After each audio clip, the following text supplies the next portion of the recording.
The Athletics series against the Texas Rangers wasn't exactly the results they were looking for. After a Game 1 victory, the Athletics battled hard in Games 2 and 3, looking for a green and gold bounce here or there. But in the end, they dropped the series, still seeking consistency this season. Jared Parker is also looking for that consistency. It's been an up-and-down year for the young righty, but he's coming off one of his best starts of the year, beating the Mariners in Seattle on Saturday. Tonight, Parker and the A's will look for that consistency as the Royals make their way to the Coliseum. It's the first of three. A's, Royals, next.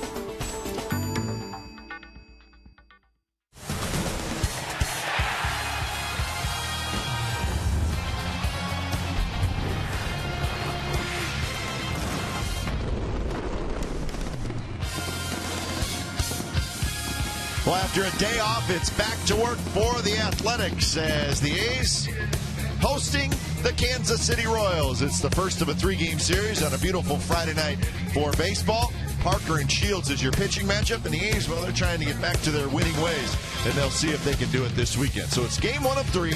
It's the Oakland A's hosting the Kansas City Royals. You'll see it right here on Comcast Sportsnet, California. Hi again, everybody. Welcome to Oakland A's Baseball along with Ray Fosse. I'm Glenn Kuiper. Well, I mentioned the pitching matchup, Shields and Parker and Ranch. Jared Parker, a little bit better in Seattle on Saturday when he got the win. Still not quite the Jared Parker we're used to from last year, but he did make some strides in Seattle. And I think that's the biggest thing. Pitched into the 7th inning and then came out, but the changeup was working very effectively in Seattle's long, as well as his fastball. And that's something that he has to really work on. Working the fastball consistently, the two-seamer down in the zone, changeup, but it also elevates his fastball, but he mixes pitches very well. Little breaking ball there, something that he needs to do, and it also helps get him a little run support. That was a tight game up in Seattle, but at least he handled it. Well, the Royals have really struggled over the years, winning games, and the pitching has not been good. So they made the big offseason trade. They wanted an ace, and I think they got one in James Shields. But he is the leader of this club. Not a lot of run support so far for James Shields, but he is the big game, and that's the reason the Kansas City Royals acquired him. Gave up a lot to get him from the Tampa Bay Rays. He wants the starters on the staff to pitch 1,000 innings. That would be 200 each, but he is the leader. He'll go beyond that. He'll also pitch changeups, throw changeups, shutouts, but he'll also throw a lot of changeups and full hitters, probably as much as anybody. Well, the Royals are convinced that they are a contender this year, so we'll get our first look at the Royals this weekend. So A's, Royals, the first of 3 coming up from the KCA Coliseum. Stick around. We'll have lineups, and we'll have first pitch when we come back to the ballpark.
Comcast Sportsnet California is brought to you by Jack in the Box. The Chipotle Chicken Club Combo is back for a limited time at Jack in the Box. Try one today with fries and a drink for just $4.99 plus tax.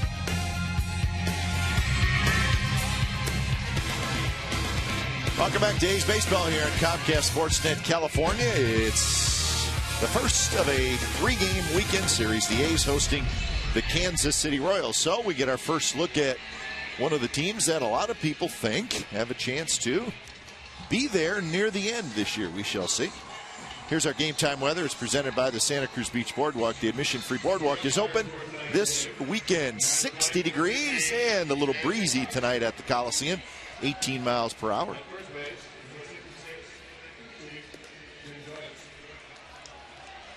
So the A's have taken the field behind their starting pitcher, Jared Parker. They're wearing the gold tops tonight.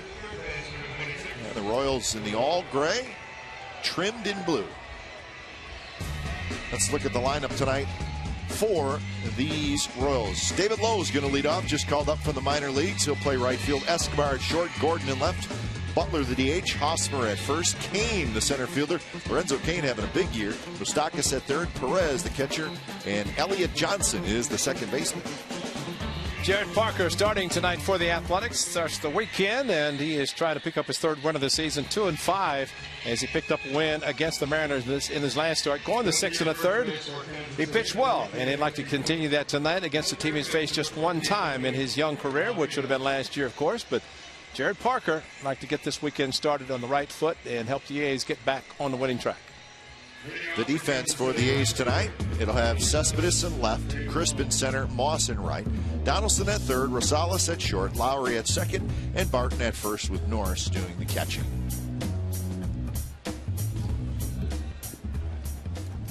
So Parker's ready, and so is David Lowe, a left-handed hitter. Bring him up, put him in. Yeah, get right him at the top. And Parker's first pitch is a good one for a strike. So we're underway from the Coliseum. Friday Night Baseball. Authentic Fan Friday, as always, here at the O.co. Let's take a look at the umpires. It's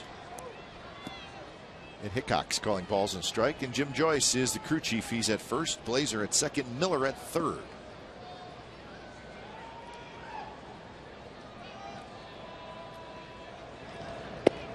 Changeup floats outside. Escobar will be next, and then Gordon. Parker making his 9th start, trying to lower that ERA, which is up near 7. Slow start last year because his mechanics were not that great coming out of spring training, but he finished very well. Cord Rosales knows he has to hurry, and he does. Lowe is retired, and that's out number 1. Rosie getting started short tonight, and James Shields is a right-handed pitcher. You know, I think we have seen with a pitcher has an excellent changeup, he can be tougher on left-handed hitters as the changeup floats away from the lefties. Got this club, Ned Yost had said when he took over as their manager that it would not be that long before they would be in contention. They are just a game behind Detroit and the Cleveland Indians, who the A's saw a very hot Cleveland club, but the very tight Central Division. That is very tight. But Ned Yost said 13-14, club's going to be good. Well, this is 2013, and they picked up some outstanding pitching, starting pitching, to go along with a very good bullpen already. And they're 3 over 500. And it is that pitching that's carried them so far. The offense has been a little sluggish, better lately. The Royals just took 2 out of 3 from the Angels in Anaheim, and in those 3 games they scored 22 runs. So it was really the first time where they put together a little stretch of pretty solid offense. Rosales has it, straightens up, and that's out number 2. Well, as we know, in the middle part of the country in Kansas City where the Royals play, it can be cold, which it has been, and it can heat up, which it's going to. And when it heats up, usually that's when the hitters heat up as well. Ned Yost, former catcher, of course, long time with the Atlanta Braves as their third base coach under Bobby Cox.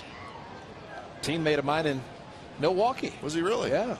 together in Milwaukee. And of course, he spent his off day yesterday in the Bay Area with his family. His mother flew in from Atlanta. He has a brother living here with some nephews, so it was a good day for him as well as the rest of the Royals, as the A's also experienced that at home. 1-0 to Alex Gordon. 2-0 to Alex Gordon. The Royals are 20-17. They're 10-9 on the road. And as far as that offense goes, they're 12th in the league in runs scored. I think we always knew that the hitter at the plate there, of course, Hosmer, the first baseman, but the hitter at the plate, you look at his face, you got to think back to Hall of Famer George Brett. And Brett, right in the middle of the batting order, they moved Gordon from the leadoff spot to number 3 in the batting order, and it has not affected him. He is a run producer, and not surprised to see Ned Yost moving in that position. Yeah, the Royals people saying that moving Gordon into that third spot 10 games ago has really made a huge difference. He was leading off. But he's a very, very good young player. And move from third base to left field, Gold Glove outfielder. Tremendously strong arm, accurate arm, so it's tough to run on him, but just see so much of George Brett in Alex Gordon. Well, he had some growing pains early on. Yes, he did. And a good changeup there, and that's a strikeout, and that's a 3-up, 3-down inning for Jared Parker. Bottom of the first coming up.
Check out that Athletics lineup, starting with Coco Crisp, and then Lowry, Cespedes, Moss, Donaldson, Smith, Norris, Barton, and Rosales.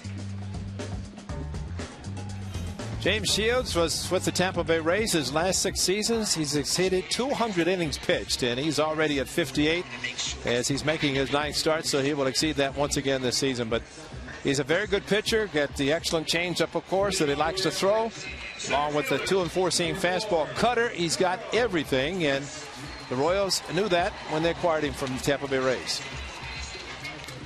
Royals defense, Gordon, very good in left, Kane in center, low and right, Moustakas, Escobar, Johnson, Hosmer on the infield, with Salvador Perez doing the catching. So it's a pretty good defensive team, Ray, but statistically they've made a lot of errors, 27 errors. And you see that sometimes. Yeah. So here is Shields' first pitch to Coco Crisp, and it's a fastball inside corner, first strike.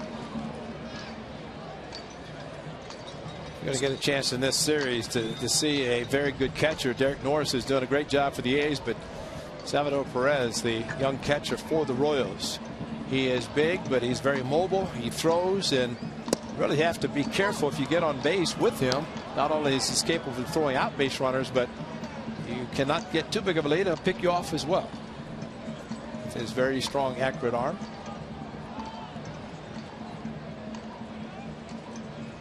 Oh, 2 to Crisp.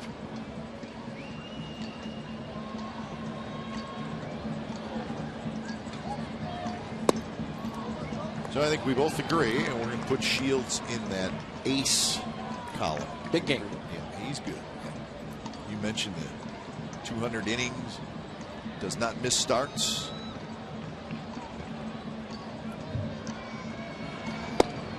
And that one missed outside. Like Coco might have been thinking changeup from Shields, which wore number 33 with the Rays and brings that same number here. That might have been a little backdoor cutter that Perez brought in quickly, but home plate umpire did not like the call. I think one of the reasons that Shields was so attractive for many teams, the Royals got him. Of course, he's very good, but then you have to go contractually. Where's he at? Well, he signed obviously through this year, and there's a club option for next year for $12 million, which for a guy like him is really not. That's pretty friendly, actually. So what you do is, if you're the team that gets him, which were the Royals, you're going to get him for 2 years. Here's our true story brought to you by McDonald's. July 31st of last year, James Shields pitches one of the best games of his career right here at the Coliseum. A 3-hit shutout. He was with the Rays. The Rays won that game 8-0. He had 11 strikeouts, and he did not allow a runner past first base. He was just really completely dominant. Well, 98 pitches, just an unbelievable performance. And one of the things too, note I had Kaipa is the night before, that was the second game of the series. Gordon on the move toward the line, dives, he can't get it, and it's foul.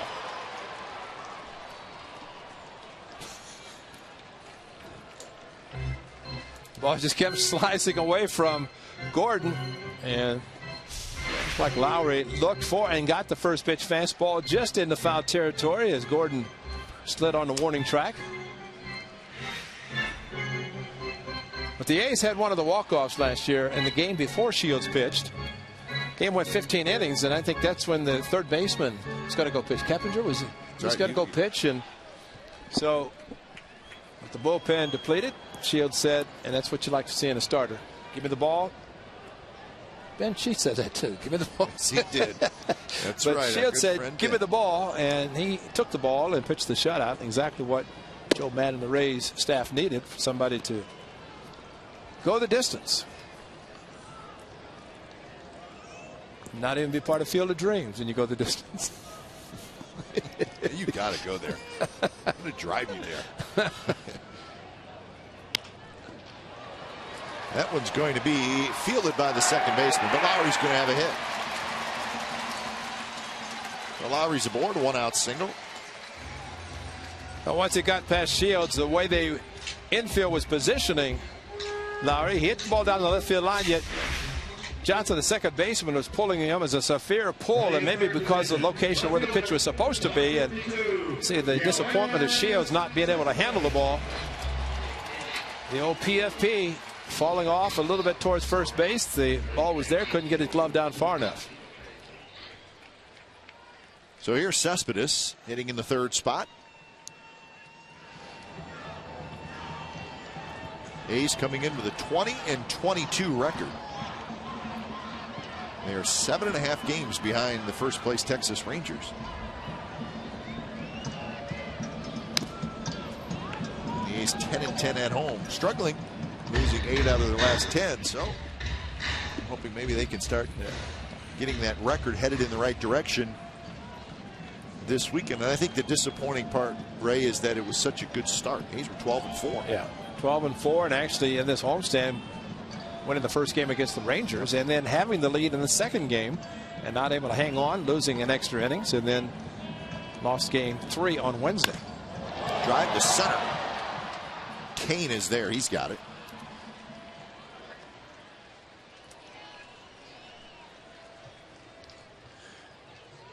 AL West standings, the Mariners are sitting in second place, even though they're a game under 500. They're 7 back. And they just cannot get going. They're trying. Oh, boy. But, you know, I think you look at the record, and again, you know, we're a quarter way through the season. But I think maybe the more important number than your record is your games back. Yeah. Would you agree with that? Absolutely. When you start talking about 11, 12 games back, I don't care how early it is. Right. That's a lot. Now, the A's found out last year that, you can do it, but you have to play record baseball. Oh, you've got to play 750, 800 baseball, the remainder, and especially you get halfway through the season at the quarter mark, when you're 12 back and against a team, the Rangers, playing as well as they are. I mean, they have a good team.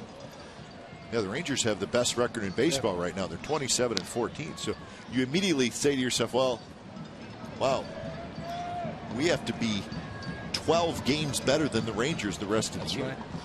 And again, the A's did it last year, so you certainly can do it, but you don't want to bank on it if you're any team in the AL West.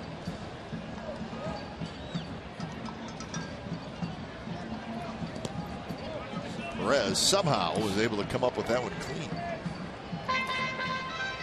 Well, the Rangers in 2010, and they know what it's like. As you see Perez very mobile behind the plate and actually catching a ball that bounced in front of the plate, but he got in front of it, and he is a big boy. He is big, tall, but he is very, very mobile.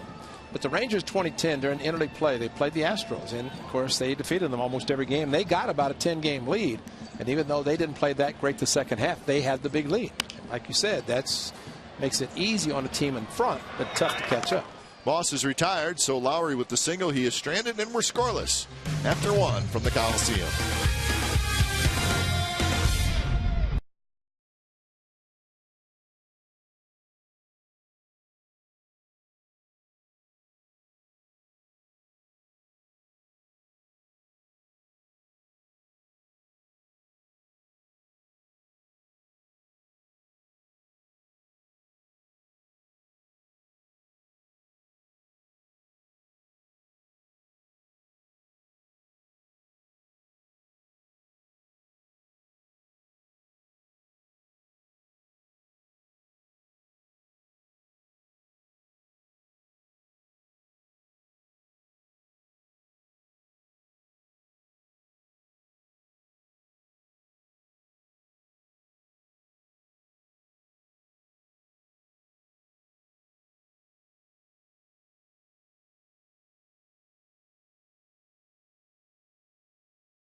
Star Trek Into Darkness theme show presented by Xfinity begins after the A's play the Royals here at the old Coliseum. Bring the family in your picnic blanket and enjoy the show from the outfield grass. On-field capacity is limited. For tickets and information, go to oaklandathletics.com/fireworks. And if you want tickets, you better get them right now, post haste, because it's going to be a good crowd tomorrow night. People want to come out to fireworks. They want to watch baseball. And it's going to be a good crowd. Steve Fennell has already said good advance sale? I'm coming out. Better be out for the fireworks. Yeah. You gonna be in the outfield grass? Yeah. You may just lay that blanket out right here in the booth. So Bill King used to do that without a blanket. He just laid, take a nap. He just laid out in the booth. Yeah. Right.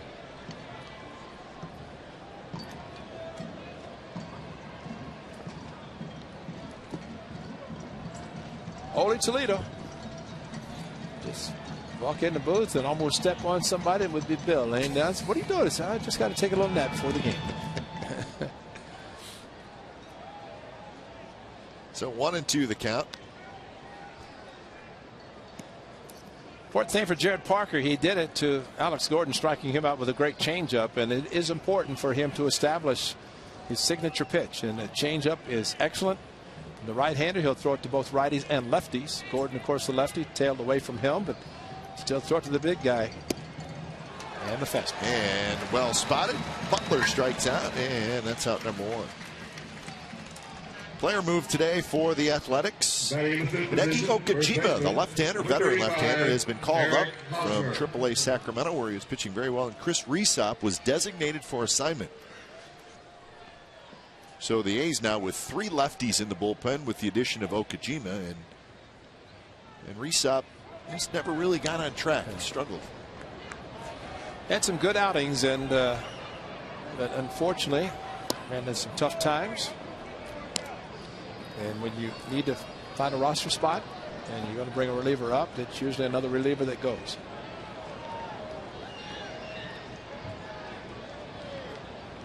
One-0 pitch to Hosmer is lined into left field for a base hit. So Hosmer has the first hit for the Royals. We saw Eric Hosmer when he first came up a couple of years ago, and power hitter and very good hitter. Hits for an average as well, and hitting behind Butler, hitting 5th. And he was saying it's just a matter, he's getting his pitches and running into a little bit of bad luck. That one was a very good job of going to the opposite field. So here's Lorenzo Cain. Check out the batting average for Lorenzo Cain, .323. Lorenzo Cain was part of the Zach Greinke trade when Greinke went from the Royals to Milwaukee. Banged up last year, did not play a lot, but he's healthy this year and he's playing extremely well. Lorenzo Cain. About the number of injuries last year to his legs. And if you're a speedster and your legs get injured, that makes it tough. But I think kind of appropriate center fielder wearing the number 6, Willie Wilson, or number 6 for the Kansas City Royals, and he was the speed merchant. Of course, the artificial surface at Kauffman Stadium. And he and Freddie Patek, Amos Otis, Willie Wilson, they could motor. Cain swings and misses. And Cain last year played in 61 games, but his injuries were left groin strain, torn hip flexor, and a right hamstring. Yahoo. That's surprised he played in 61. Yeah, exactly. That last pitch, exactly what Jared Parker would like to do, get the movement, a lot of movement to the lefties and righties. Down and into the righties.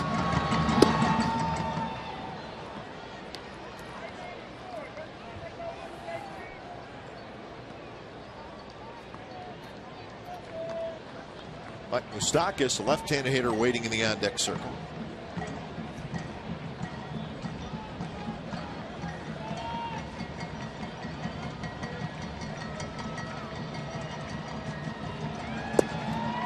Just missed on a very close pitch. A changeup, just trying to catch the inside corner.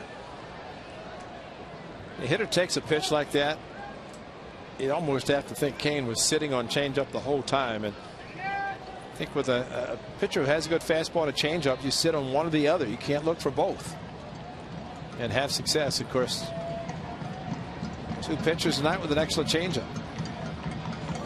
And Hosmer's going to be picked off. Barton will run right at him, and he'll throw to Rosales.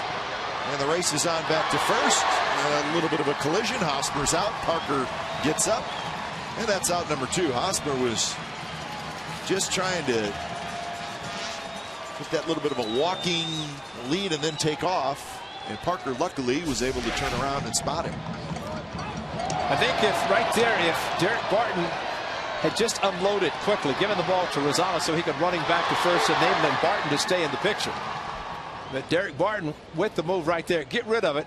Kind of faked and froze Hosmer, but once that happened, then this is the problem. You get the pitcher involved, even though Derek Norris was there, but the pitcher didn't know it. So Parker got there, but a good pickoff, get in the base runner.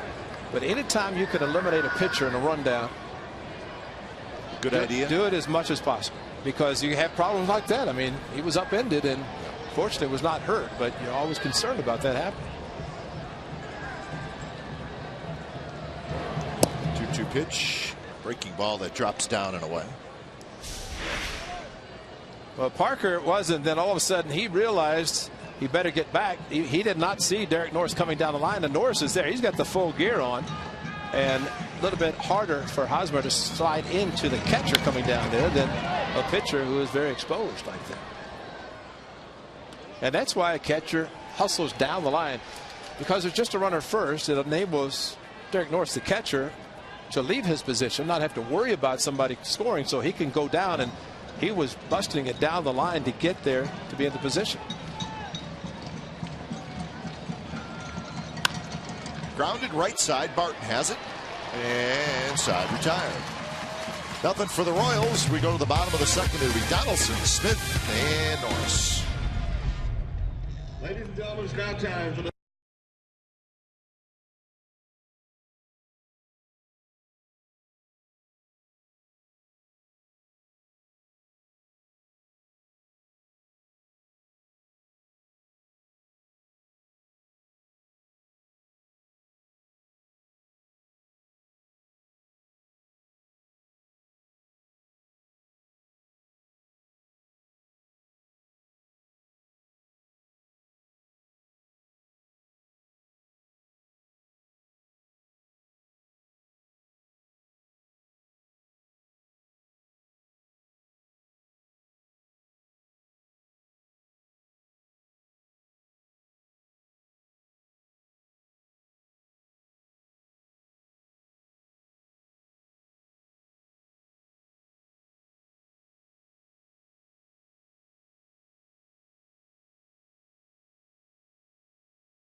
in his right foot. And he's just going to let it rest. He's going to be reevaluated in about 4 weeks. He got a boot he's going to wear and to immobilize it. That should just be reevaluated in 4 weeks. And whatever happens after that, obviously you just don't know. So the point is the A's are going to be without Brent Anderson for a while. The injuries just keep coming for the Athletics. Remember when he signed the big contract after his rookie season? Signed a long-term deal. Actually took him up into free agency, and people said, why would you do that? He said, well, you know, something could happen to my arm tomorrow. And it did. Between his arm and his foot, and there's a lot of things that happened to him. So really the contract worked out great for him. Escobar in the hole, but his throw is well offline. Donaldson has a hit.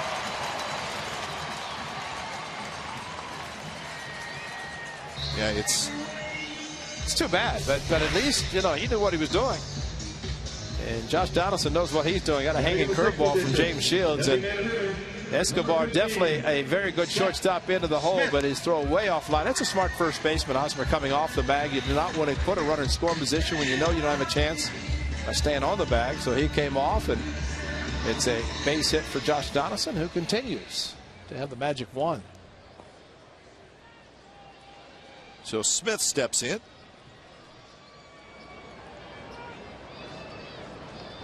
Seth Smith hitting .278 with 3 homers, 18 RBIs. The games we're keeping an eye on, the Tigers are leading the Rangers 2-1 in the 7th inning in Arlington. The Mariners and the Indians are tied 3-3 in the 10th. That's in Cleveland. And the White Sox with an early 1-0 lead over the Angels, 2nd inning in Anaheim. That's Sale against Wilson.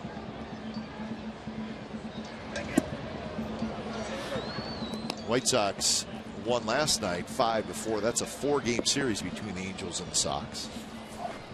Watching some of that game with our good friend Hawk Harrelson. How was Hawk?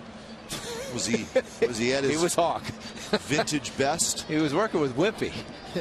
Well, then he was at his Pechoric. But he said, they got a hit.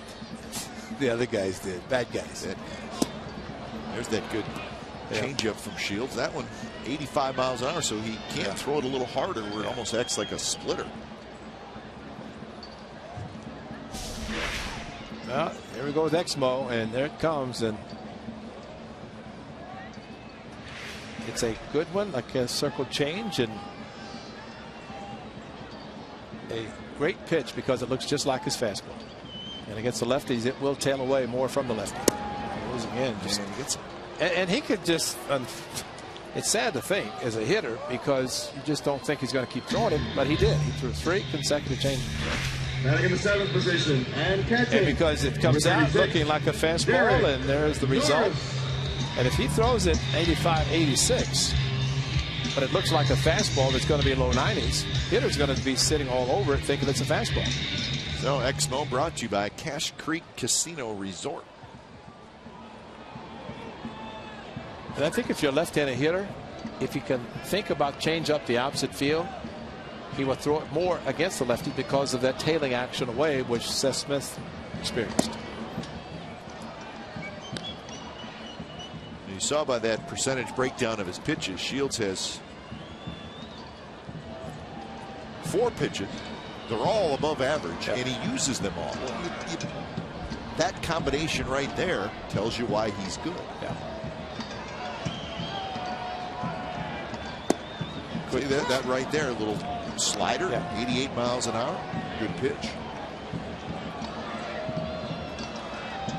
And you may not see that slider get into sit back, but he showed it to you. Got a strike out of it.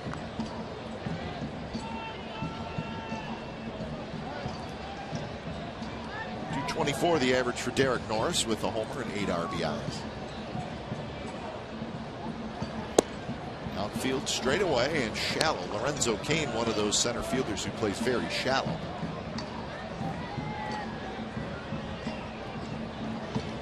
I'd like to see pitchers, starters, or relievers, kind of a unique setup. Cain in center, playing straight up. But James Shields, almost kind of like Mariano Rivera, the way he hits the side and then goes into his set out of the stretch, and big, deep lead man looks to first base, brings it back, curling it back. And he's the same every time. Yep. Mariano Rivera, the same with his setup. Consistency, release point, mechanics, the pitcher standpoint, you put it all together, and it's just a matter from that point of executing the pitches, which James Shields has done it very well.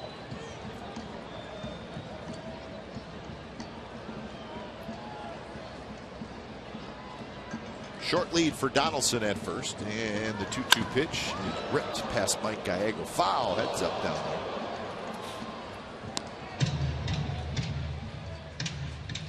Well, how about seeing James Shields motion in Exmo? High leg kick, not worried about the runner at first base. He could run. It's about a 6 seconds delivery there in Exmo. Takes a long time. Follow through towards the first base side. Big follow through. So ball right over the mound. It's going to be tough for him to handle. And now full count. Barton in the on deck circle.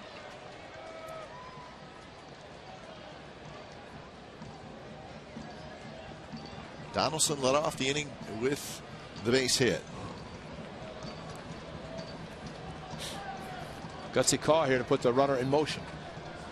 Of course, the hitter to put the ball in play, make contact. Not a big lead for Donaldson, though. Good swing there by Norris. Fouls it straight back.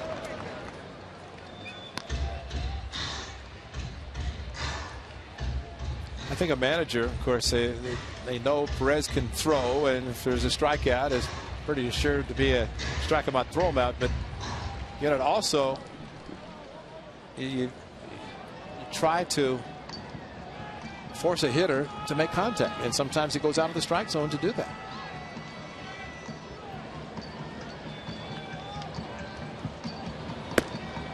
just missed, and it's a walk. 2 on, 1 out for the A's here in the second.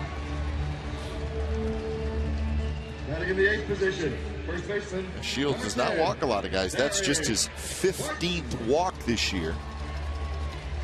And this is his 9th start.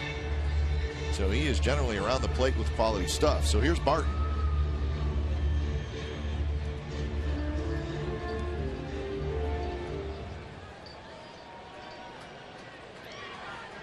Barton, 2 hits and 18 at bats. One of those a home run.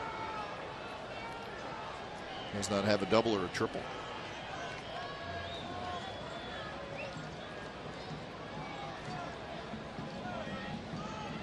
First pitch is a breaking ball that stays outside. Yeah, with all the shifts that we have seen clubs use for different hitters, not so much Derek Barton, but you look at the infield and the outfield of the Royals. Outfield is as straight up as you could ever be. Escobar slightly towards second base, but I mean that's a straight up defense.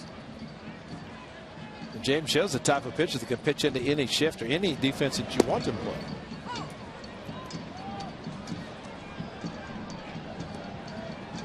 Well, I think I know in the Ranger series we probably saw more shifts than no shifts. That's right. Agree? Absolutely. Seemed like it.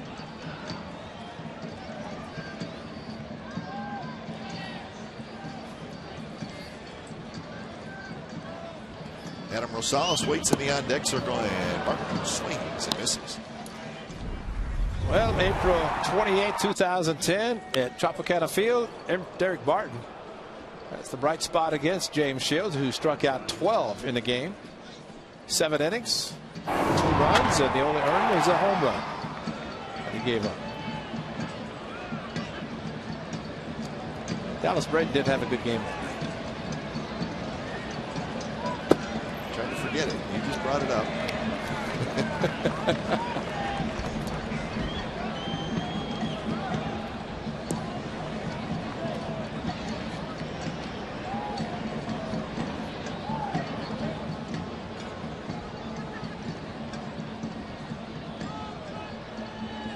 2-2 pitch.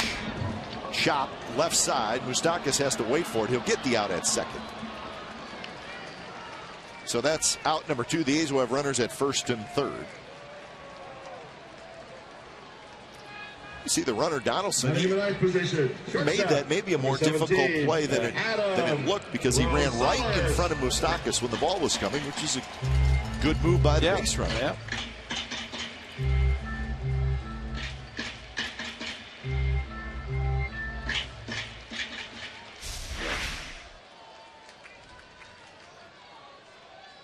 Wanted to throw.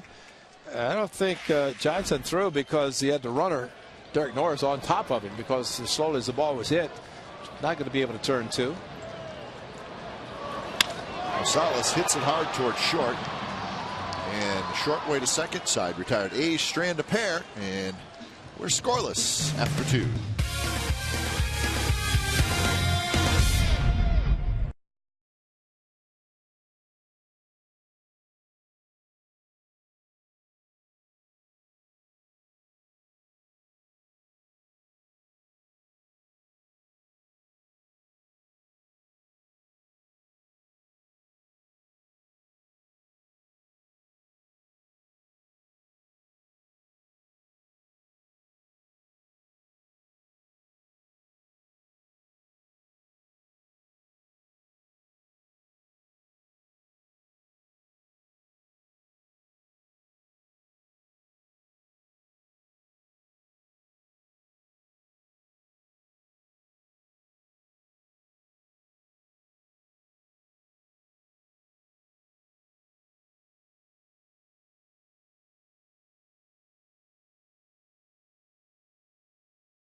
the 19th. That's coming up quickly. 5,000 kids get an A's mini courtesy of Ross. Dress for less. The A's play the Kansas City Royals at 105 this Sunday, May the 19th. For more information and tickets, call 877-493-BALL or visit oaklandathletics.com/tickets. A meanie. Brady, get a meanie Sunday. So Parker back to work. No score in the third inning.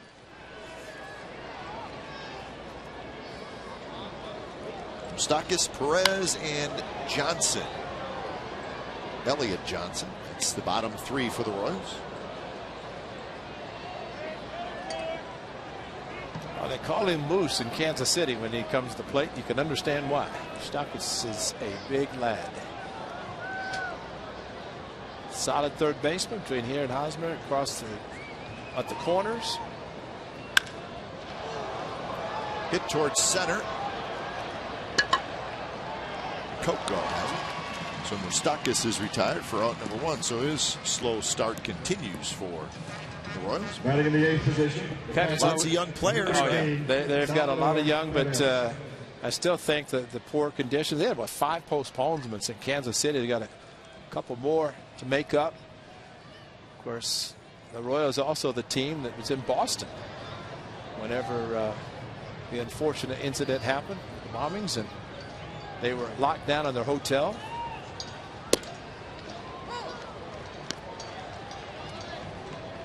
So it's been a rough go for them to be where they are in the division, a very tough, tight division. And you said Cleveland had a walk-off tonight? They did. This one's going to drop into left center field for a hit. Perez is going to try for 2, and he's going to make it with a head first slide. So a 1-out double. Well, today, Oakland A's infielder Eric Sogard and team mascot Stomper visited Steege Elementary School in Richmond, and it launched the 2013 Science of the Game program. It's a partnership between the A's, Chevron, and Bay Area schools. Sogard passed out Science of the Game workbooks to approximately 100 4th and 5th graders and rewarded them with autographed A's hats. Now, each student will receive 2 tickets to the A's 12:35 game against the Cincinnati Reds on the 26th of June. Nice work by Eric Sogard. Well, you see him wearing glasses. He's got his sign out in right field. Nerd power for Eric Sogard. He also have Bacon Friday out there. There's the nerd power sign for Eric Sogard. Green colored glasses. It's pretty good. Green and gold of the A's. The right field bleacher creatures, though, looking forward to Frenchie. Yeah. Jeff Francoeur, there is the nerd power. And he's got it. Nice gesture on his part today to spend his day giving it back in the community, which is nice. Yeah, the right field bleacher creatures out there have a whole bunch of bacon. Looking for 3rd annual. Yeah. Jeff Francoeur with Bacon Tuesday has become Bacon Friday. And that's a great sizzling fastball in the inside corner. So Johnson, 3 pitches and a strikeout, and pushed him back with a tailing fastball over the inside corner. 3rd strikeout, just barely catching the corner, according to Ed Hickox. You know, they always do highlights, not highlights, but you know what do fans want to see? Yeah. And they wanted to see bacon cooking tonight, sizzling bacon on Diamond Dish. 3rd annual Bacon Friday, which is a little bit of a fun little event. And that one's going to drop in, base hit. And Perez is going to come around to score. Lowe trying for second, and he is in there. He was able to keep his hand and maybe his fingers on the bag. So the Royals take a 1-0 lead. David Lowe drops a hit in the left center field, and he stretches it into a double. Off the end of the bat, big swing, not hit very hard, and with 2 outs, of course, it was going to score Perez, who hustled himself into a double, and then Lowe did the same thing, hustling into second with a double, and amazingly, like he had Velcro on his batting glove to stick to the second base bag, barely. That's where you have to push him off. Just stick with him and just push him off. Try it. Kept his hand on the bag. So Lowe gets credit for a double and an RBI. You know, 2 out. base hit after 3-pitch strikeout to Johnson, and then off the end of the bat, nothing you can do about that.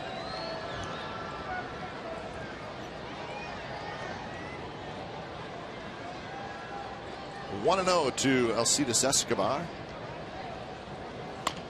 So what we're saying, Ray, is that the Bacon Friday, kind of a fun little thing between Jeff Francoeur and the fans out in right field. Francoeur kind of said, you know what, I want these guys to be my friends instead of my enemies. Right. And today that group was outside in the parking lot earlier today, and Jeff Francoeur went out there and he spent 30 minutes. Is that great? Or he just walked right out there and said, I'm going to hang with these people. Kind of a special bond between an opposing player and the great A's fans out in right field. Well, you said it best. Instead of yelling back at them, if fans want to try to antagonize outfielders and maybe try to get them to play a little poorly, but Francoeur said, I'll just go along with you. When was the last time you think that happened? Where a right fielder who probably gets heckled a little bit by fans in right field goes out and hangs with them. Yeah, this was last year. Yeah, he sent pizza up to them, and that's why they love him. Yeah. That's pretty funny. So it turned out it was a little bit of a love fest, and now Jeff Francoeur said, well, I'll go out and tailgate with him for a while.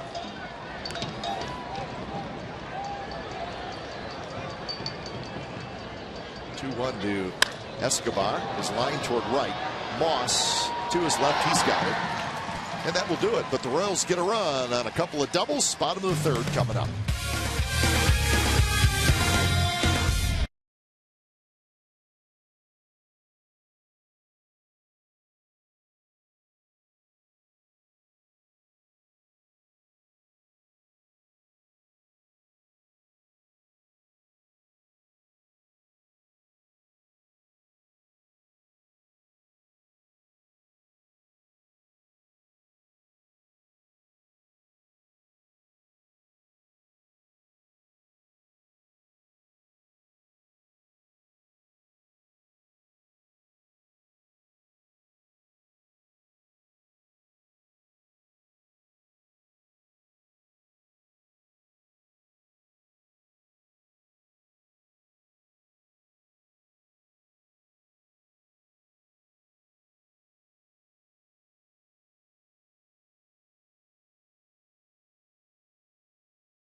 Brewed Coors Light. Longest postseason droughts. Royals on top of the list. They won the World Series in 1985, their only World Series win, and they have not been back since. And they think maybe they got a shot this year. We shall see.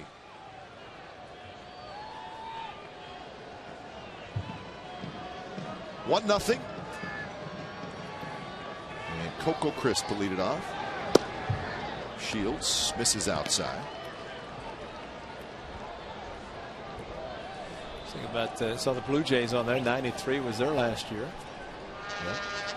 They won back-to-back World Series, and they got a reprieve, unfortunately, as baseball canceled the World Series in '94, and they had a chance to go back in '95, won 3 consecutive, but it didn't work out for them. Let's hope we never ever have to live to see another cancellation of World Series. It's hard to believe that that actually happened. I forgot about that too. Strike outside corner, 2-1. Anything else you want me to remind you of that you've forgotten? Maybe all the success James Shields has had against the A's. Let's forget about that and think about something positive that's going to happen against Big Game.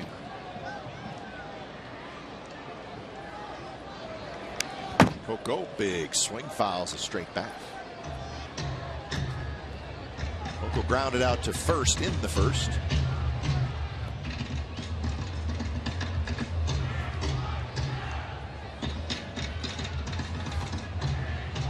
Coco came back on Wednesday, of course, returned from the disabled list, played Wednesday. And the one thing a player wants to do when he comes back and doesn't go on a rehab assignment is play consistently. Then he has an off day yesterday. Maybe that was good to rest his body after playing his first game back. There's the Shields changeup. Well, Red Sox and Rays, this was 2008. And here we go. Wow.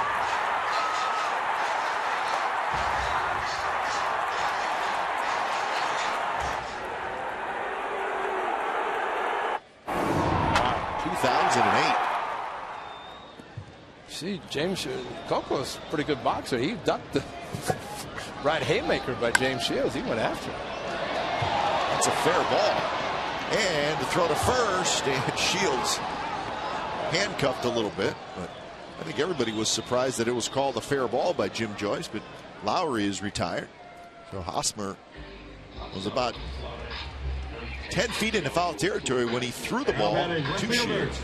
And Shields said he didn't see it. He didn't point to his eyes, but he got over there. And of course, one thing you look at, Jim Joyce, was to see if he's going to bobble the ball. When he caught it, did he have full control when he touched the bag? And named that yes. And Jim Joyce, who the veteran umpire at first tonight, and tomorrow night he'll be behind the plate. And we will hear him as always. So 2 outs. Here's Cespedes. Curveball drops low.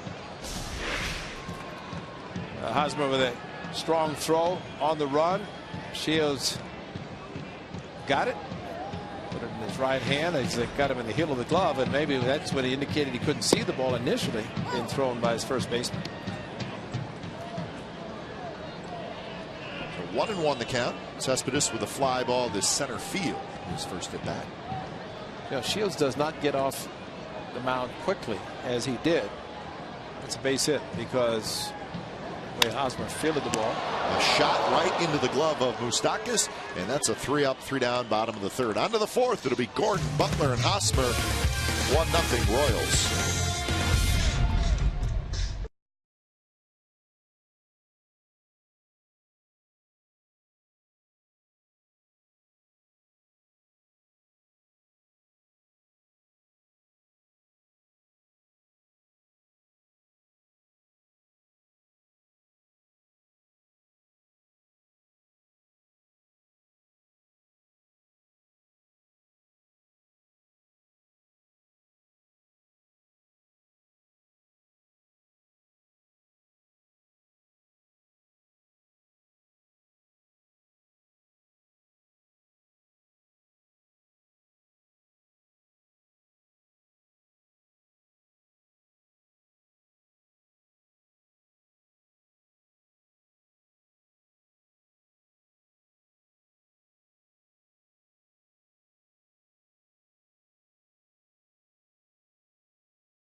program recognizes Bay Area teachers that make a difference. Visit csncalifornia.com and vote for the 2013 All-Star Teacher and check out the finalist bios and video features. The winning teacher receives $20,000 for his or her school. A's trailing 1-0 as the Royals come to bat here in the top of the 4th inning. Got to make that guy happy. Got to score some runs. He does not look like a happy fan, A's fan, right? He just sees James Shields a tough pitcher, but knows his offense is going to come to life. And we'll go back to him about 3 or 4 innings, and we'll see a big smile on his face. Let's hope so. Don't want you to forget about that. No. It's a good thing. I'll remember. Gordon, Butler, and Hosmer.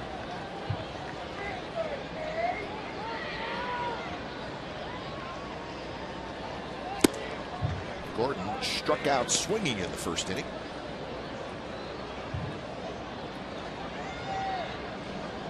Quite a few Royals hitters who had big series down in Anaheim. Royals scored all those runs. Gordon was one of them. He was 6 for 13 in that series. Interesting note about one of those games. He scored 11 runs without the benefit of a walk or a home run. Hard to believe. What is it, 1941, the last time that was done with the Tigers? 41? Well, they're not hitting home runs. They hit the fewest home runs in the American League, which is a bit of a surprise. But you think you don't draw one walk, you don't hit a home run, yet score 11 runs.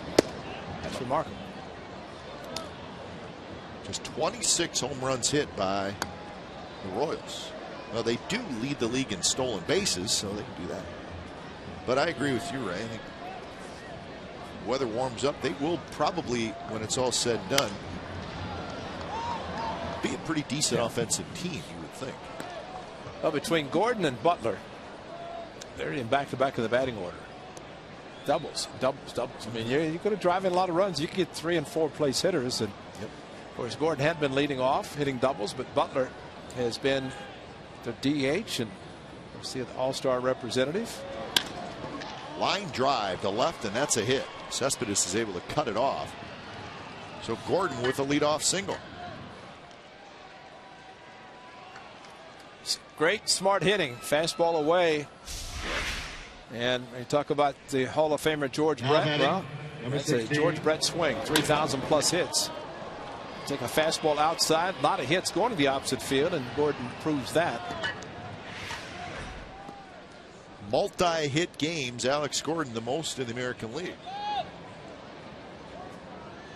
It was his first hit tonight. 4 pretty good hitters there, including that third guy, Manny Machado, just a baby. There's Butler. Royals are also playing without Gerard Dyson, who's getting quite a bit of time in center field and in that leadoff spot since Gordon moved out of the leadoff spot to the third position. He's on the DL.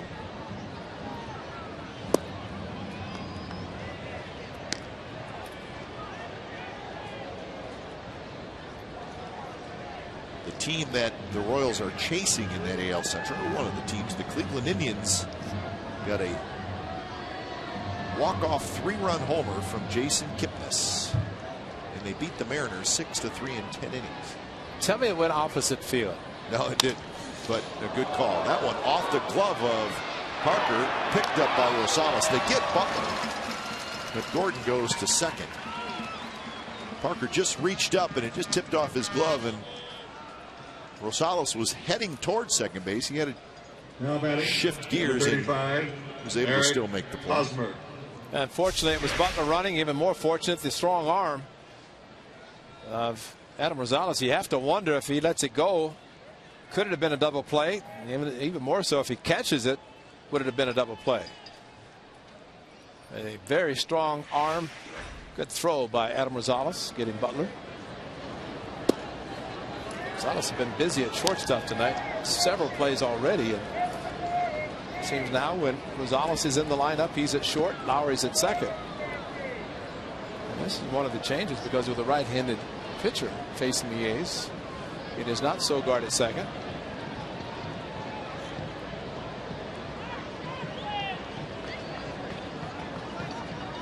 Here's Hosmer. Hosmer fouls that one just up over the A's dugout. You know, the point you made about the Royals not hitting a lot of home runs. If they don't hit a lot of home runs, they do one thing well, and that is go to the opposite field. So Gordon do it, and you take a hitter with a 3-2 count as Gordon had. A lot of hitters would say, okay, he's going to throw me a fastball and try to pull it, hit a pop up or a ground ball. Instead, he goes opposite field. So if you know your capabilities, you're not going to hit a lot of home runs. Hit the ball where it is pitched. Become a much better hitter as far as driving in runs and at least hitting for an average.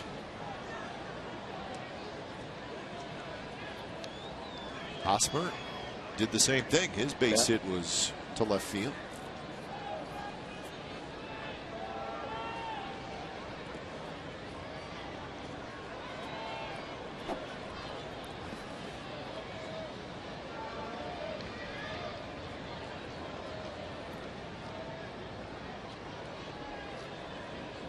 Parker, double look. And the 2-1 pitch is lined down the left field line, foul. You know, one of the things that maybe they're talking about it right now, but you get these lefties that are going opposite field, the way Gordon did and the way Hosmer did his last time, what Hosmer was trying to do this time. May think about pitching inside a little bit more with the fastball. That's the left field. 11 hits. It's left field. So 15 of the 26 have gone center field to the opposite field.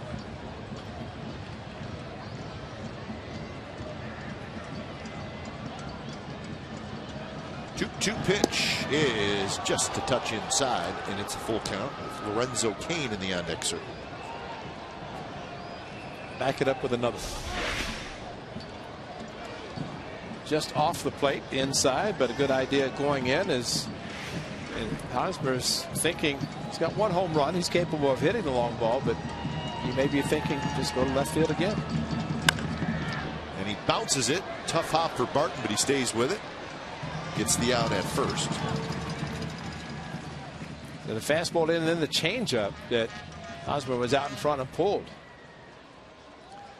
That's good pitching, especially mixing them up so that he was not able to go to the opposite field. So Gordon now at third, 2 outs for Cain.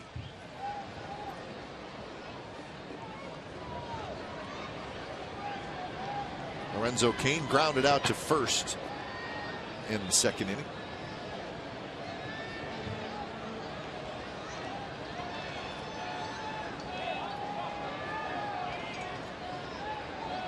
The Royals got their only run in this game on a 2-out RBI hit. They're looking for the same thing.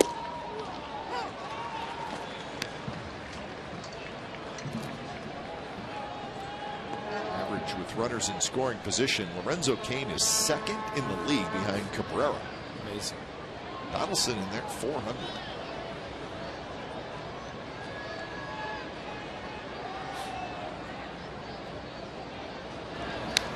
Foul back, and it's 0-2. You know the old saying, throw the kitchen sink. Well, there's 2 different pitches. First 2 thrown to this right-hander. As much as we know those numbers, so do the players, the coaching staff, manager. Just hold your breath when you get a runner in scoring position and 2 outs, because they're very good at putting the ball in play.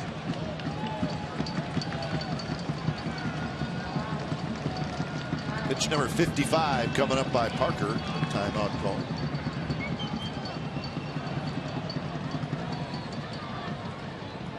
Well, with James Shields on the mound for the Royals, you just can't really let the Royals add on anymore. He can be that good.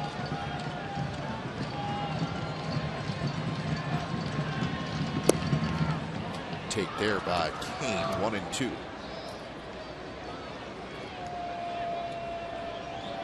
Tigers still leading the Rangers. It's now in the 9th inning, 2-1. So the pitchers duel in Arlington did not say that a lot. Well, they were supposed to be one last night. Darvish and Verlander didn't quite pan out that way, at least from the Tiger standpoint. It's blocked by Norris. So Verlander really got knocked around big time. Change up in the dirt. Derek Norris has really done a very good job all season long of blocking pitches in the dirt. And There are some that are going to get away, but anything that's close to him, ones that bounce out in front, kind of try to put your body in front of it, but he is doing a very good job with the ones close and in front.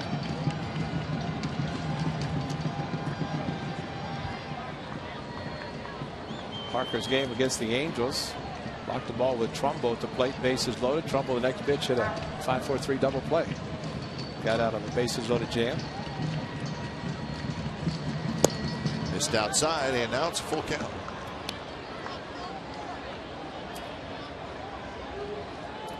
Good battle here between Parker and Kane. Moustakas would be next.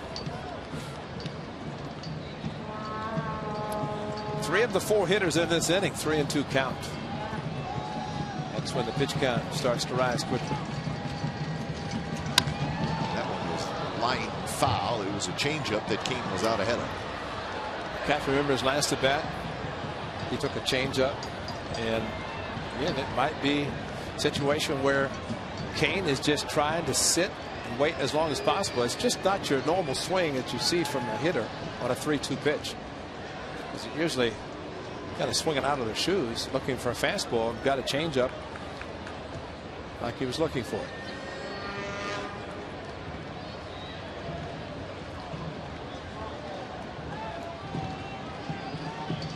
Another 3-2, and here it comes, and it's old foul. This was a fastball.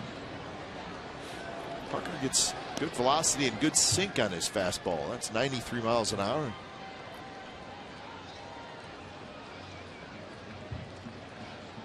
So 22 pitches here in the 4th inning. After doing a good job with the pitch count in the first 3 innings.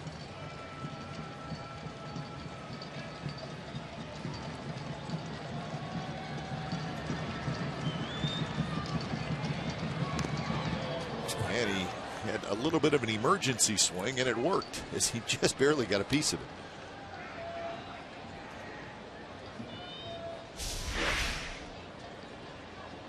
Just enough. Ball almost hit him, or it would have been ball 4, but close enough that he had to try to make contact. And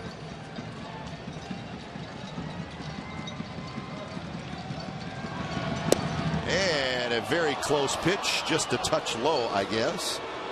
And it's a very fine at bat by Lorenzo Kane.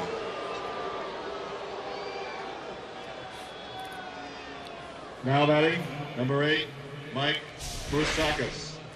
Just off the plate, trying to bring the 2-seam fastball back, and I think Parker wanted it.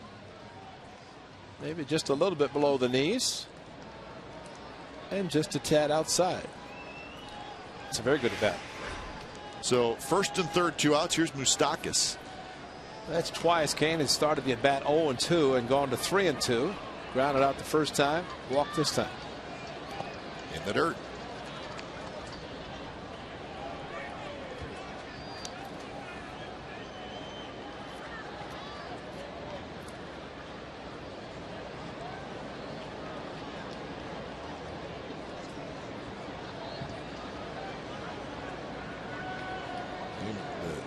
Struggles with runners in scoring position for Moustakas, thus only 10 RBIs so far.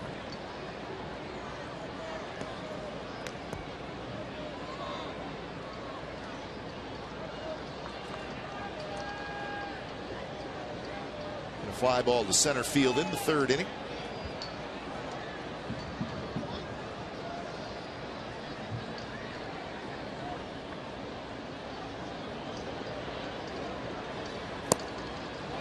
Misses low. Parker's not missing by a lot. Some of these pitches.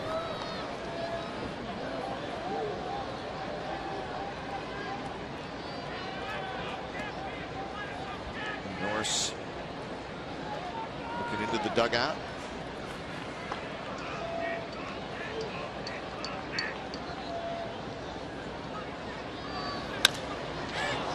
Fly ball, shallow center field. Coco Chris coming in. He's got it, side retired. So Parker had to work hard, but he gets out of the jam. 1-0 Royals as we head to the bottom of the 4th.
4 players on the Royals or A's that were drafted in the first round of the 2007 Major League Baseball draft.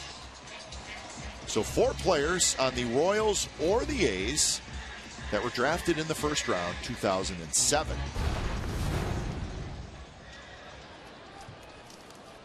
Bottom of the 4th inning from the Coliseum. The Royals with a run in the 3rd and a 2-out RBI double from David Lowe. It'll be Moss, Donaldson, and Smith. Shields has walked 1, struck out 2, and the A's have a couple of hits. Maybe Jared Parker threw so many pitches in the top of the inning that James Shields not going to get loose for a while. It was a long half inning. That's a strike. Parker ultimately did not allow the Royals to add to their 1-0 lead. Half inning was so long it got cold.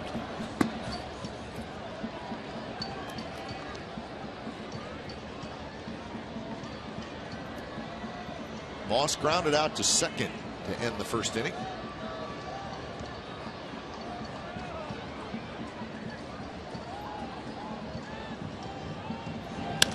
And that one's lined toward the gap, and it's going to get to the gap. The cutoff by Lowe. He hustles it back in to throw to second base, and Moss is out. David Lowe raced over, and he did a heck of a job to keep the ball from going to the gap, and then he whirled. And I think that's where it helped that he was a left-handed thrower. Absolutely. Able to reach down, grab the ball with the glove on his right hand, but Brandon Moss was thinking 2 all the way, and not a bad idea. But catching it and then able to spin and make a perfect throw to second base, and there was Escobar waiting. But good effort, great hustle, just could not accomplish what he had attempted to do. And well, that's a bad feeling when you know the ball is there. And Brandon Moss is thrown out. Sure it's not Jeff Francoeur out there? Heads up in the A's dugout. The bat sailed right into the dugout.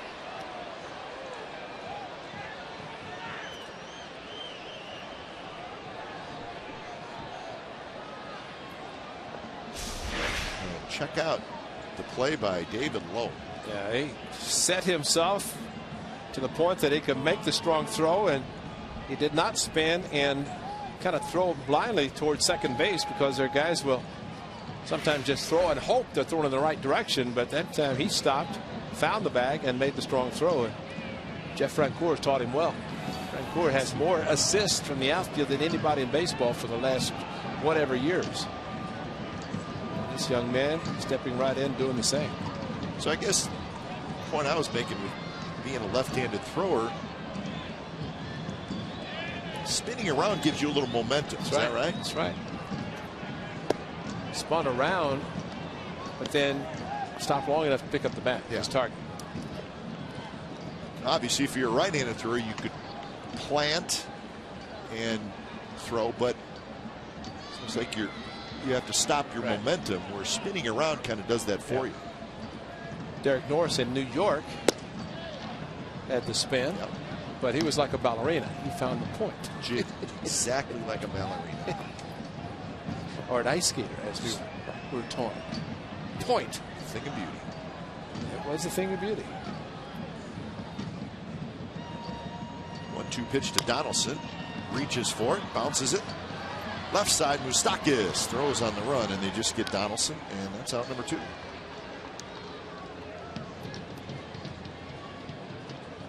The Tigers hung on and beat the Rangers. Now batting, designated hitter. Escobar has a very strong arm, but Moose cut in front of him. And there's your momentum, Cap, what you're talking about with the right fielder, same with the third baseman. Escobar catches it, kind of flat-footed, but Moustakas able to cut in front, and his momentum carried him towards the bag. A strong throw.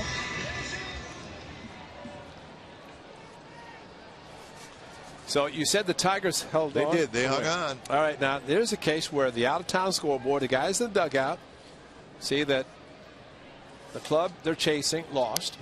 And here's a chance. They got plenty of time left. Mariners lost, so the A's could get back into second place, because the Rangers lose a 1-run game in Arlington, their home park. That is a pitcher's duel. 2-1. Valverde got the save. Rangers got the tying run at second with 2 outs, but Valverde got the final out. And Jim Leland wanted Valverde. He was trying to find a home. They ended up signing a minor league contract and brought him to the big leagues. Something about a veteran manager wants a veteran closer, somebody he can depend on to come into a game and not be worried about situation. See where the Rangers put Alexi Agando on the disabled list, and he just pitched here on Wednesday. How about that? He had a no-hitter for 5 innings. Goes on the disabled list. Well, and we did mention he didn't seem to be throwing quite as hard. We obviously didn't know that he was having some, what Rangers are calling just some minor arm issues, but the velocity was down some. Andy Pettit went on the DL. Andy Pettit went on the DL. David Price went on the disabled list. So the DL has really become a big story all around Major League Baseball this year. A lot of big name guys. A guy named Hanrahan in Boston just introduced himself to Tommy John. Yeah. That's not the guy you want to introduce yourself. No. I'm sure he's a nice man. TJ's a great gentleman, but not that you want to have his name attached to a surgery. And that's exactly what has happened. Too much, as a matter of fact. 3-2 pitch, and Seth Smith swung at ball 4, side retired. So a nice defensive play by the Royals, and the A's do not score.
Players on the Royals or the A's right now that were drafted in the first round of the 2007 Major League Baseball draft. Moustakas was the 2nd overall pick. Parker was the 9th. Don't forget about Sean Doolittle. He was a sandwich pick. So was Josh Donaldson. Interesting. That's a big draft. Some good names on there. Price, Peters. It is a good draft. You like to see those top 30 or 40 guys. You like to see a bunch of names that are in the big leagues. That is the case there. That's a good point. Everybody's happy that if you drafted in that draft and the guy you picked is not in the big leagues, you're going to be ticked off. Jason Hayward on there.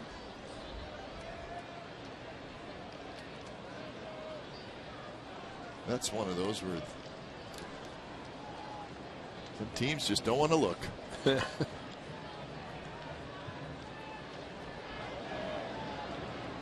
0-1 to Salvador Perez.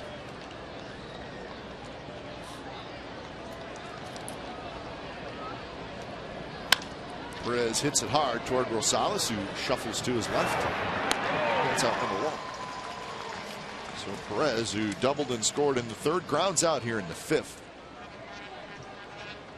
Number 23. The White Sox still leading the Angels 1-0 in the 4th inning. The Angels probably thinking, we have to face Chris Sale again. Remember last week he 8 shutout innings, I believe. Yeah.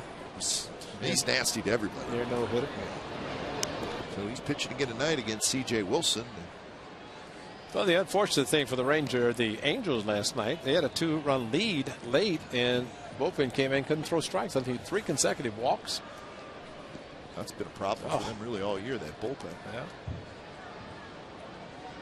Angels are 15-26 here. Hard to believe. It is. It seems like with them, they'll win 3 in a row, and you think maybe they're going to get on a roll, and then they turn around and lose 2 in a row. Just can't seem to get on a real hot streak, not yet anyways. Well, I would think Mike Scioscia, the manager, and of course he's signed through 2018. Got a vote of confidence from his owner, Artie Moreno, saying that he's going nowhere, that he would be the manager regardless of things that happen the way they are. A lot of speculation that would not be the case, but nice that Artie at least showed a vote of confidence. So Elliott Johnson is retired on the fly ball to Coco Crisp. So 2 away here at the top of the 5th. And back to the top of the Royals order, David Lowe. I've also, you check the box scores, but to see the Angels attendance a little over 31,000. I mean, they're usually pumping close to 40 every game. Well, when we were there, which was the their home, second, it was their opener, yeah. 6-7 games into the season, and there was a lot of empty seats. Caught us by surprise a little bit. I think the opening night, their home opener was a sellout, but after that it started to diminish. They've drawn in excess of 3 million people every year that Artie Moreno's owned the club. Nice problem to have, huh? 3 million a year. Yeah, I mean, you're right. They're always going to draw well down there. 1-1 to David Lowe. Cespedes to his right. He's got it, and that's a nice inning for Jared Parker. Only took him 9 pitches, 3 up, 3 down. Bottom of the 5th coming up.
We'll tell you, MLB.com at bat is the #1 source for baseball everywhere you go.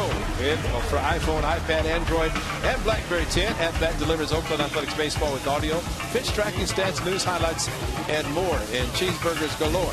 Text at bat to 31826 or visit OaklandAthletics.com for details.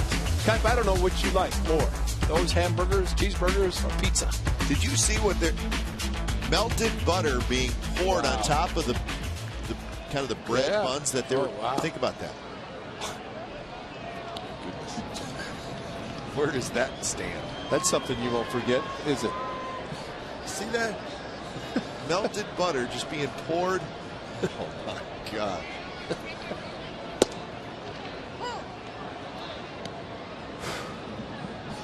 Yeah, just throw a little of that on there, and then we got some real action.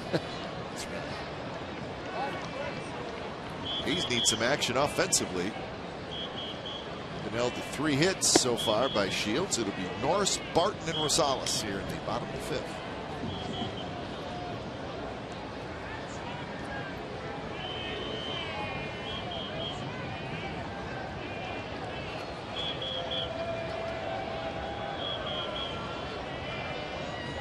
Norris, good at bat, got to walk his first time up, and there's a fastball, and it just keeps diving right in onto the hands.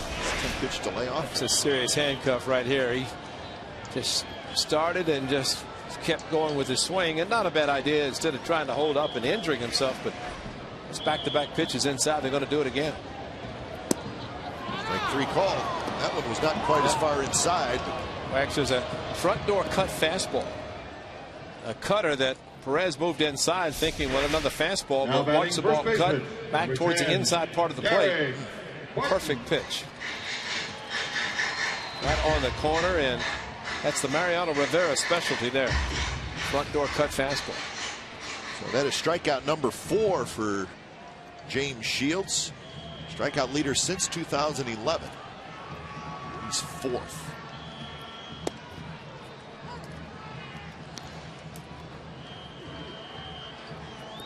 Verlander, Kershaw, Hernandez, Shields, Lee, Sabathia. How about that rotation and try to take one out because you need only 5. Tell one of those you're going to have to go to the bullpen. Yeah, or you're going to trade you. Barton has a base hit to center field. A 1-out single.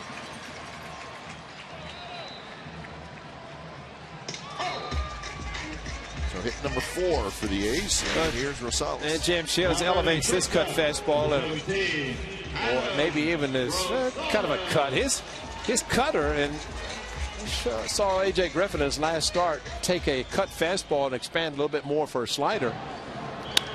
And this one elevated, and Derek Barton did what he does best, takes it right back up the middle.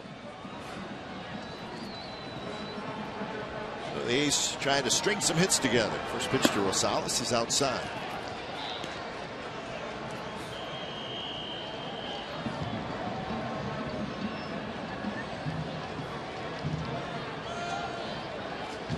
Rosales grounded to short in the 2nd inning.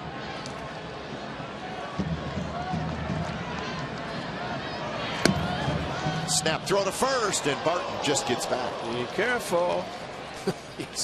He is good. From his knees.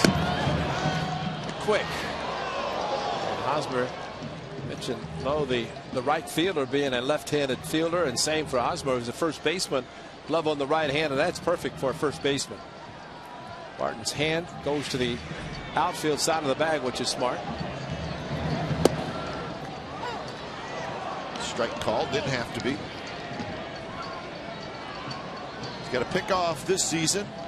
5 last year, and remember, last year he really only played half the year, 2/3 of the year. Maybe he was hurt. Tore up his knee. Yeah.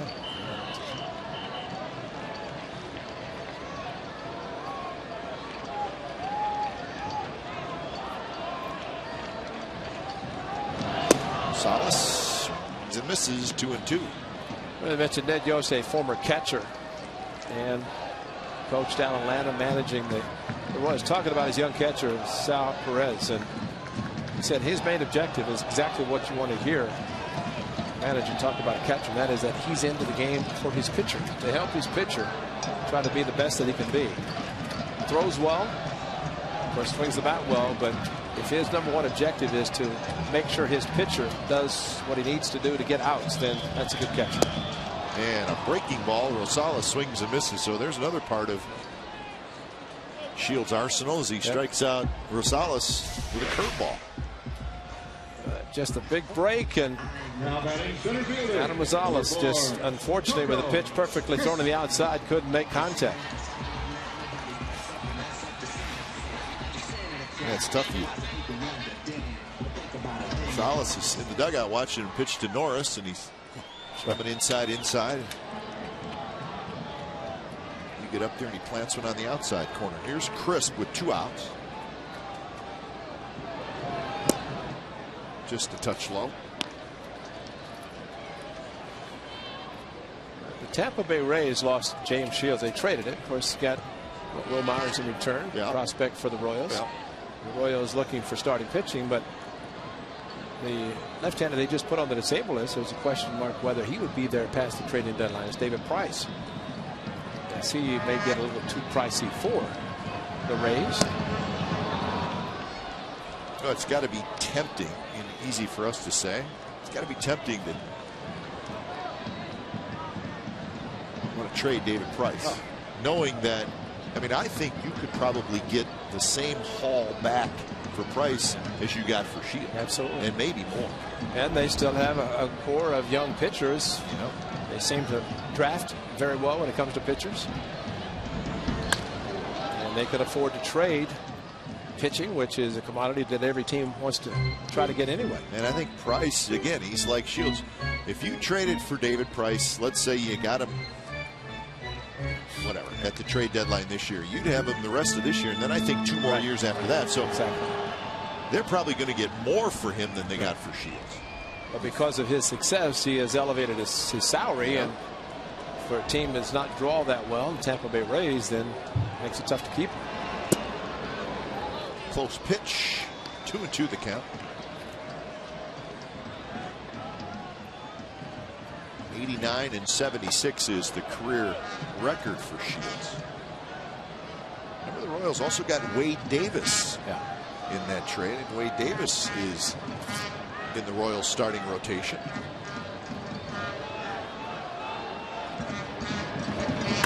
Booker bounces one, but it's right at Escobar. Steps on the bag, side retired. So a hit and a runner left. So we're headed to the 6th, still 1-0 Kansas City.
Well, log on to CSNCalifornia.com and click on A's In-Game Live. It's presented by Chevron, and you're going to do it to enhance the in-game experience on your computer, your smartphone, tablet.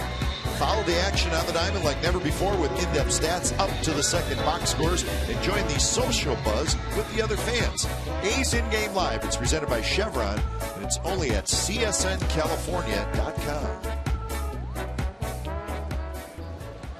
6th inning. It's the Royals 1 and it's the A's 0. Jared Parker has thrown 73 pitches through the first 5 innings. As we relieved in and out of trouble a little bit, but had a 3-up, 3-down inning in the 5th. He's got 1 walk, 3 strikeouts, and he's given up 4 hits to the Royals.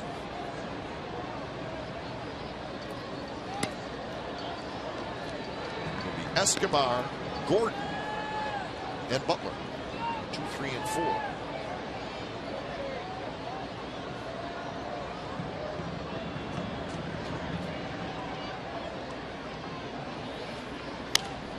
Escobar got a pitch to hit. He popped it up. Donaldson right near the line. He's got it, and that's out number 1. Well, you said it best. Looked like a good pitch. Did he get a good pitch to hit? The way he swung at it, it looked like a good pitch. Yeah, he got a 2-0 fastball, lifted the front leg, got the foot down, and just hit it straight up. Josh Donaldson didn't have to worry about the sun. No sun. Good pitcher's duel tonight.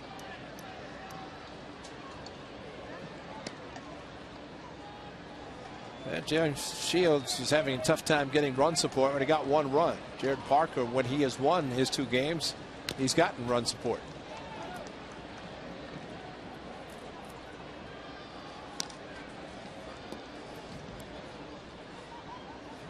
Gordon's got a hit. Singled in the 4th. He also struck out in the 1st. 1 for 2. Batting average .333.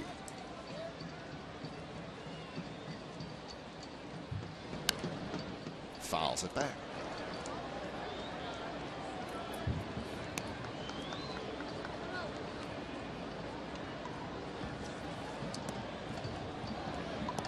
Guess who leads the American League in hitting, right? Don't you love when I do this to you? Did I hear James Loney? James Loney is leading the American League in hitting. That's right. James Loney. 367. Cabrera 366. Mauer 349. Don't you take your chances, though, that those last 2 names mentioned will be at the top all season, and not to say James Loney won't, but Machado 4th. Pedroia 5th.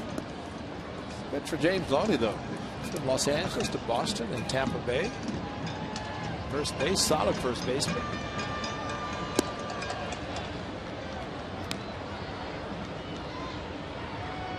Gordon, 7th on that list coming into tonight with his batting average.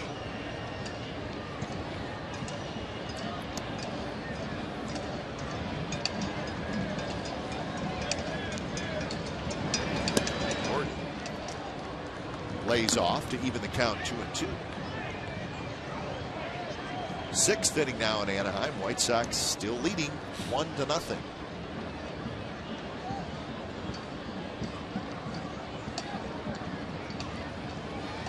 Swing, they're going to miss. Fastball elevated, and that's strikeout number 4. Change up away, curveball down and in, fastball up and away. And that's changing the eyesight a couple of different times, and especially to go to fastball away. And Gordon, who singled sharply to left field his last at bat, tried to do the same, but the pitch just kept running away from him.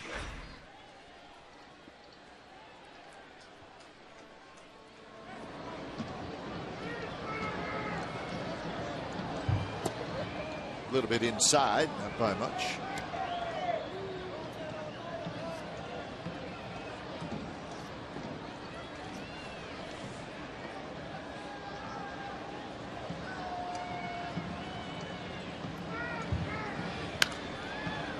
Butler fouls it back.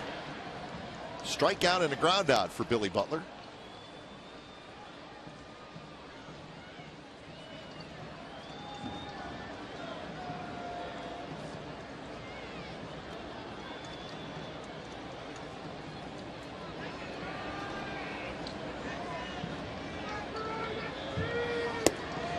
Slider. That's something that Jared Parker does and does very well. Once he gets the ball, he starts his windup very quick and then throws a hard slider away from Billy Butler. But just watch as Parker gets and then very quickly turns. Sometimes that could be a little deceptive for a hitter trying to figure out the timing, although Parker has done that pretty consistently. It should not affect them that much. Looks down and picks up the target.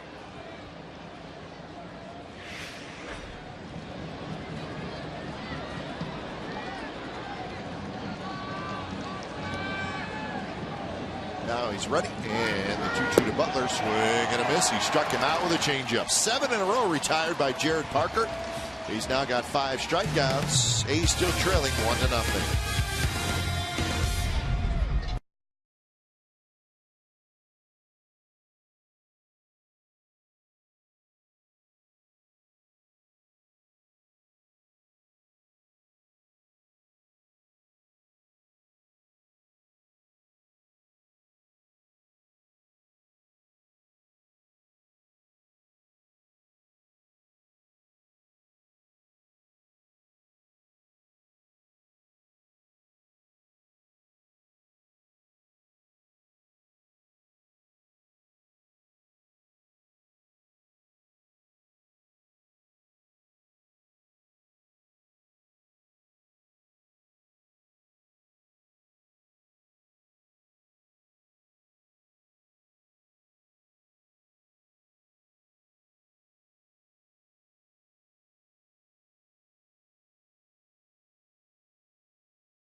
Here, the A's get the first of 14 regular season walk-off wins versus the Royals, and it was a hit by pitch. Gomes was hit, Weeks scores. That was in the 12th inning, and the A's won the game 5-4.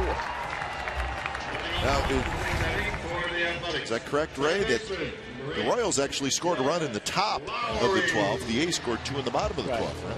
But in the 9th inning, when Cespedes hit a home run. Right, yeah. But in the 9th inning, the big closer, Broxton, routine ground ball to Escobar short. Seth Smith hustle. Escobar made an error. That's right. And the A's, actually, that was the winning, because they never got the ball out of the infield, and Johnny got hit. But it all started with a 1-out routine ground ball, and that time Broxton, after that, could not throw a strike. And hit Johnny Gomes. And that was the start of the season of walk-offs. First of 14, and then first they added one in the division series against the Tigers. So 1 out, and here's Cespedes. Cespedes hit a line shot right at Moustakas to end the 3rd inning. Hit a fly ball to center in the 1st inning, so 0 for 2. I think, Ray, the A's not playing great baseball right now. Parker pitching well tonight, but the pitching has been a little inconsistent, the starting pitching. So I think that probably has to get better. But I also think at some point, Cespedes needs to carry the team for a while. Well, exactly. And he's capable of clearing the club for a month. He is capable. And what you have to do is get good pitching and good offense and work tandem, work it together. And that's, again, essentially what the A's did last year in the 2nd half. And it's amazing throughout baseball, especially the American League. I was talking to Eric Hosmer, and he said, man, it's so exciting watching the A's down the stretch. See the excitement in the stands, and the fans, and the team. And, you know, other teams were noticing what the A's did down the stretch last year, and you know, that was a special end of the season.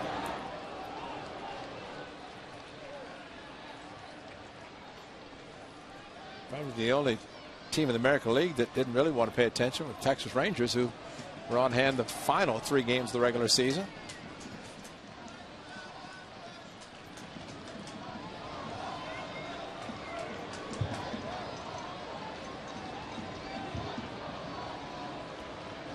Certainly having Reddick on the disabled list does not help Cespedes a whole lot. Well, that's right. And James Shields got the sign and stepped off and want to know the count. He's saying it's 2-2, which is 2-2. And I think the umpire confirmed that. The board has 2-2.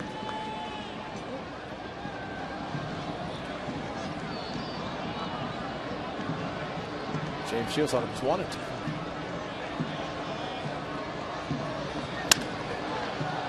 Jam shot right to the shortstop. Escobar has it, and that's out number 2.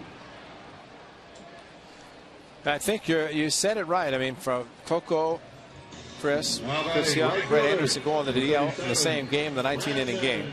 Cespedes has spent time on the disabled list. So a lineup at the beginning of the season when people said, wow, Bob Melvin had the same lineup back-to-back games, that's when everybody was healthy. But you're not seeing it right now until everybody does get back healthy. And you see the team that you're chasing, the team that's ahead of you is already lost, then that's motivation right there to try to find a way not to be satisfied with not losing ground. And granted, it's just mid-May, but a chance to take advantage of a team in front of you that has already lost.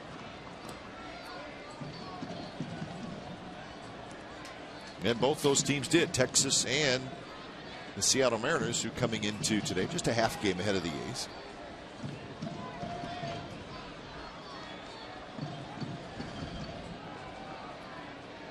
One pitch is inside. Moss had a base hit in the 4th inning. He tried to stretch it to a double and was thrown out by David Lowe, the right fielder, who made a very nice play.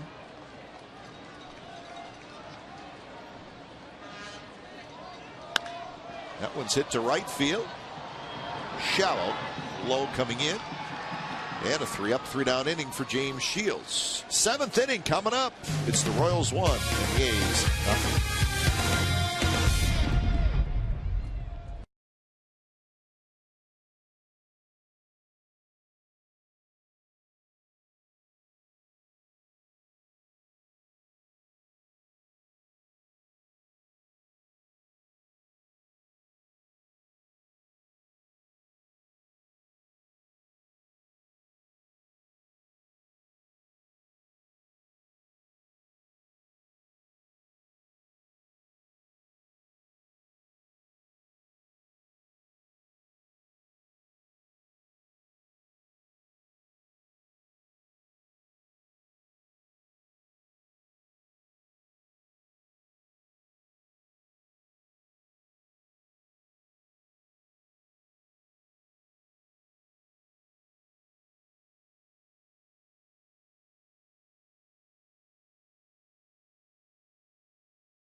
Resort, Cache Creek's Great American Cash Giveaway, thousands of dollars every weekend. Visit cashcreek.com for details. Yeah, the A's trying to cash in on James Shields and so far have not been able to do it. Number 35, Eric Hosmer. Parker's been very good as well, which is a good sign for the A's. 1-0. So Parker to work. He'll face Hosmer, Kane, Moustakas here in the 7th inning.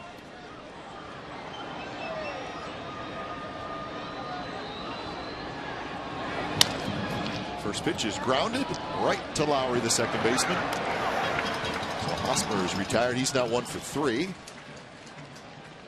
that'll bring up Lorenzo Kane.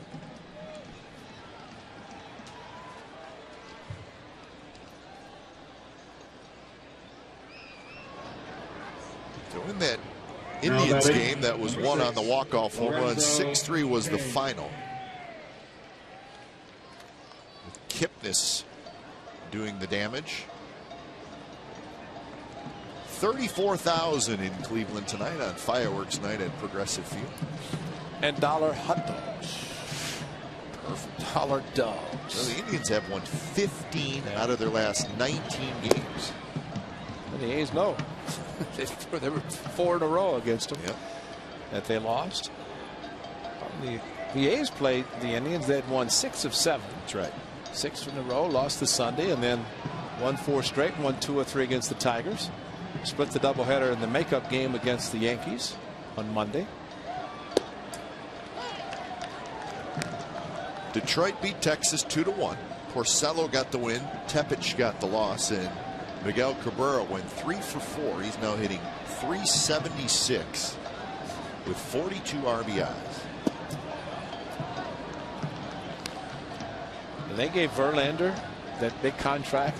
And they've got Miguel Cabrera to think about also. Yeah. They've already given Prince Fielder a big contract. A couple years left. He's maybe get paid as much as anybody, I would think. He should. Best hitter of the game. At least the American League for sure. And he won a Triple Crown. That says you can do everything with the bat. And plus, to move to third base as he did last year, allowing Prince Fielder to play first base. There's a 1-out walk to Lorenzo Cain. Join the A's for our second Little League Day of 2013. It's driven by Chevrolet. This is on Sunday, June the 2nd. The event features a pregame festival, on-field parade. 5,000 kids will receive a Cocoa Crisp cereal bowl. It's also driven by Chevrolet. For more information or for discounts on groups of 25 or more, call 510-638-GO A's or go to oaklandathletics.com/Little League. You must purchase a special ticket to participate in the festivities. Cocoa Crisp. Let me get. Should have Cocoa Crisp. Have a little box of cereal to go along with the Cocoa Crisp cereal. Good idea. Still time to do that. Marketing department. Yeah, they're thrilled with you right now. Well, no, I was just offering it out. You were the one who said still plenty of time. So there's plenty of time. That's a good giveaway. Great giveaways here at the O.Co Coliseum, the Athletics, and it's just one of many. Moustakis, center field. Coco's got it. Moustakis is 0 for 3. He's hit 3 fly balls to center field. So 2 outs with Cain at first, and that'll bring up Salvador Perez. Number 13. The Yankees shut out the Blue Jays 5-0. Hireki Kuroda. Boy, he's been good, huh? Yes, he has. He got his 6th win. His ERA is 1.99. Burley took the loss. Burley's record against the Yankees has been horrendous. Yep. And he just backed it up again tonight. Would you like to know what it is? Because our great BI Statman extraordinaire has it down. Brilliant information. 1 in 10 is Burley in his career against the Yankees. Well, that's good knowledge by you too, though. I mean, come on. Yeah, well, and you know, how about this little knowledge also? What did Mark Burley do? He pitched a perfect game, right? Yes. 17 years ago today, David Wells pitched his perfect game. I didn't know that. That was for the Yankees, and Burley pitched against the Yankees tonight. Huh. B.I., did you get that? No?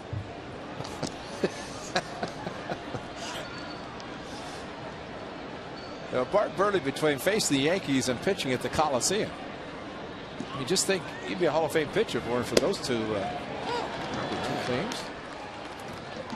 He always seemed to find trouble here when he pitched for the White Sox. A's will see him back here, at least see the Blue Jays, if he is a member now. He's one of 3 lefties in the bullpen now for the Athletics. Gets up and Jerry Blevins.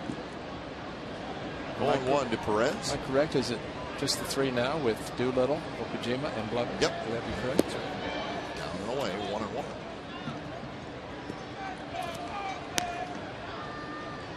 I always thought it's rather interesting. There is Hideki Okajima,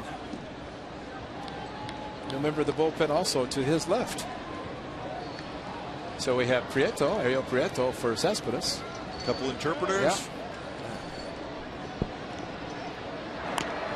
And you know the new rule that an interpreter can go to the mound.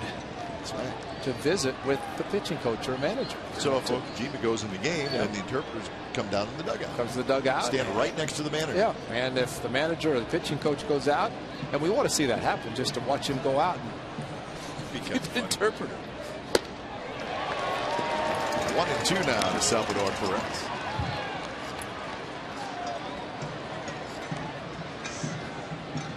So the A's have Okajima and Nakajima. And Neshek. Pat Neshek along with Jerry Blevins.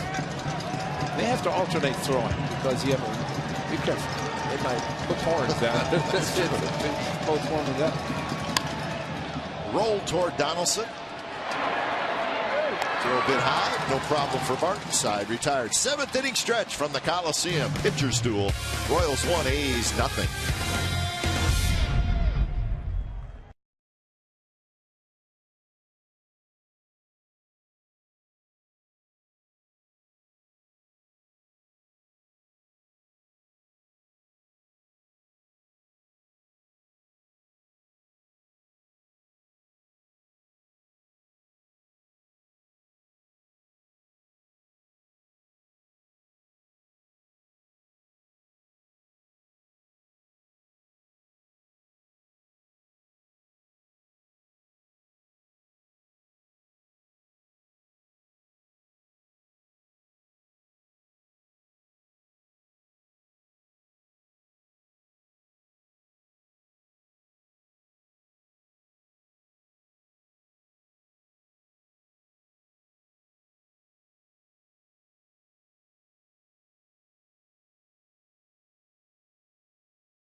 Royals lead behind James Shields, and he's tough, and the A's knew it going in, but they still have 3 shots at Shields and the Royals bullpen, which is pretty good bullpen. Well, very good bullpen for sure. And James Shields, of course, pitches deep in the game, and his pitch count, of course, will allow him to do that. Just at 84.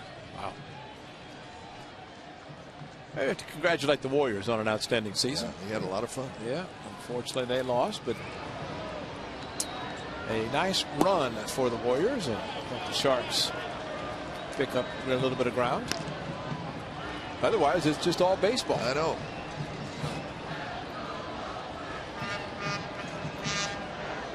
Well, the Sharks took a punch in the gut last night. 2-0 to Donaldson. He'll be followed by Smith and Norris.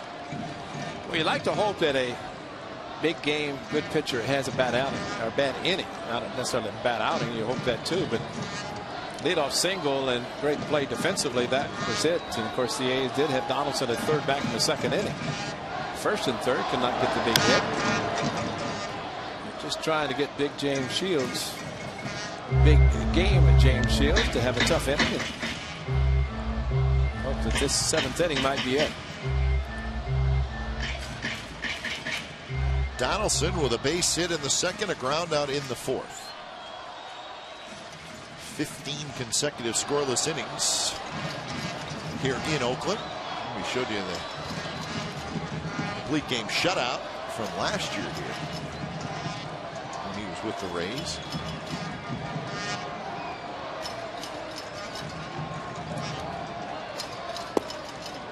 And that one just a touch low.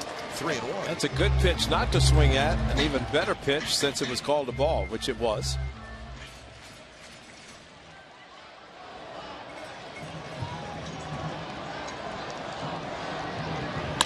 Donaldson rips one left field. Going back is Gordon, and it is gone.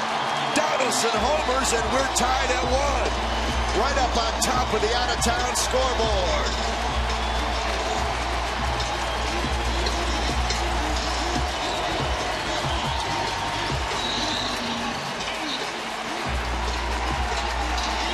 Yeah, James Shields talking to the home plate umpire. But Josh Donaldson, you will not find anybody more aggressive than Josh Donaldson. Lift leg, drop foot, let it go, and a line drive.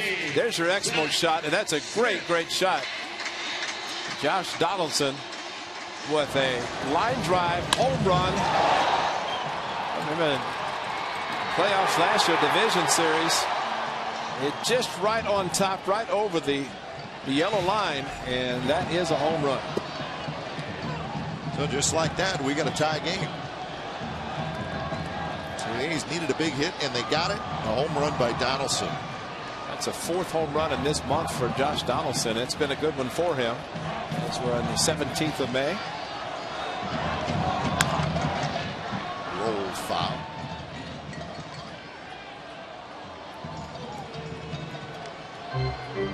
So 0-2 to Seth Smith, who has struck out twice swinging. You know, there's a lot to be said about a hitter who is aggressive. I mean, you see certain hitters that can take pitches, but Josh Donaldson, and I think the comparison with Jose Bautista and the Toronto Blue Jays, aggressive, knows the strike zone, and he doesn't get cheated. And Josh Donaldson, left field. How about the walk-off to right field, that line drive down the right field line? That was the Tigers, and then 5 to left field.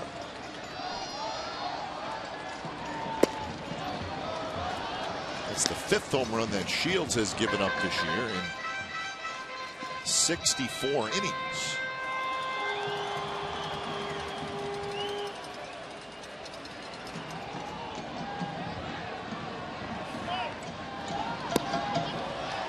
Seth Smith has had a tough night against this tough right-hander changeup, and struck him out back-to-back at times with a changeup.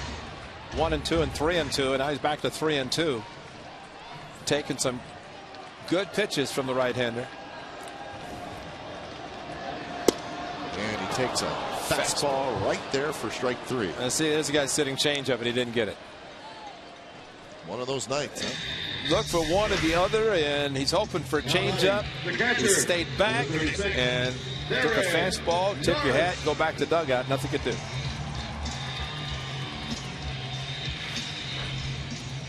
I give Seth Smith a lot of credit. Indeed, he was thinking changeup, and you can look for it.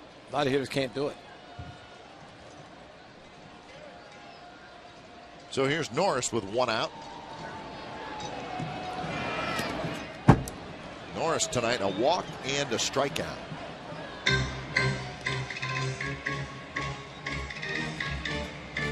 White Sox have added a run. It's now 2-0 Chicago over the Angels in the 7th inning.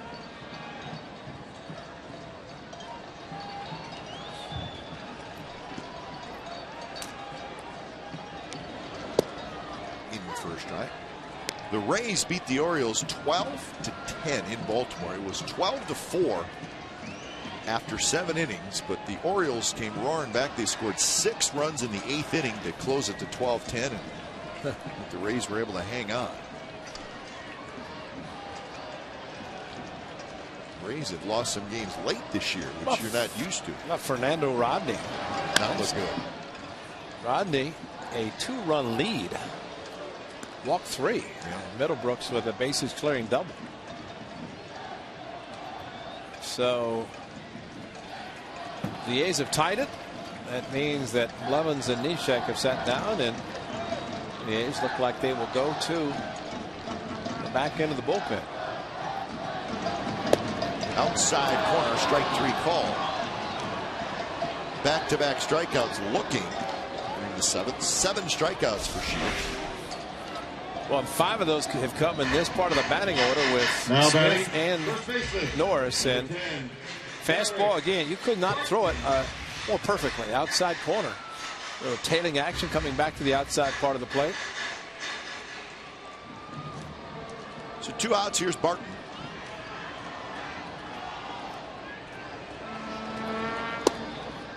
The Red Sox beat the Twins 3-2 in 10 innings in Minnesota. Clay Buchholz was the starter. He was trying to go to 7-0. He pitched very well, but got a no decision. The Red Sox won the game in extras. Well, those are your American League scores. Well, the Yankees still in first place in the East by a game over Boston with these finals now. Both Cleveland and Detroit win, so they remain tied in the AL Central. Martin takes strike 3 called on the inside corner. So the A's do what they need to do. They tie up the game thanks to Josh Donaldson's solo home run. It was his 6th of the year. So it's a 1-1 game after 7.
New this year will be a special pregame festival in Belot featuring games and activities for all scouts. The popular pregame parade and commemorative Scout Day patch will be back again. Also, 5,000 kids will receive the A's beanie we talked about. It's courtesy of Ross Dress for Less.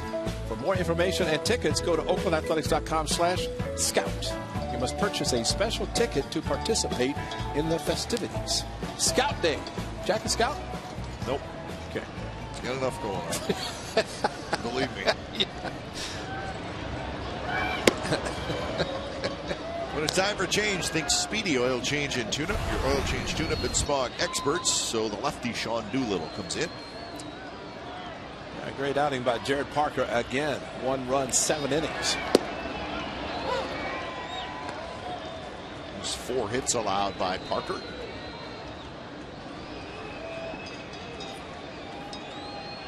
The Elliott Johnson, David Lowe, and Alcides Escobar here in the 8th inning. And it's 0-2.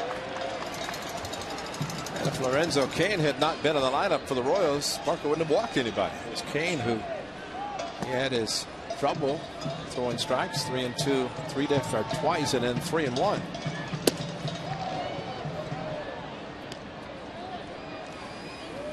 Well, Parker's going to get a no decision, but he's got to be very happy with the way he pitched tonight. You know, it becomes a bullpen game, at least for the Athletics. Swing and a miss, a fastball, no chance for Elliott Johnson, and that's out number 1. Jared Parker, again, when you're facing a team that you know the opposing pitcher who you're not going to face, but he's going to hold your offense down. James Shields did that, but Jared Parker outstanding. Just the 1 run, 5 strikeouts, the 2 Cain walks, 98 pitches. Very good outing for the right-hander. Here's the leadoff man, David Lowe. Only guy you want to keep off the bases. Very fast.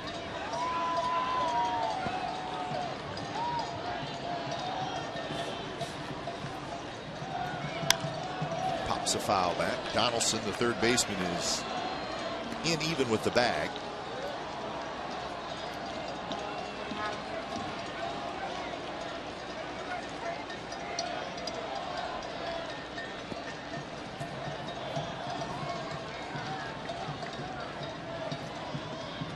Setting up outside, and a slider drops low.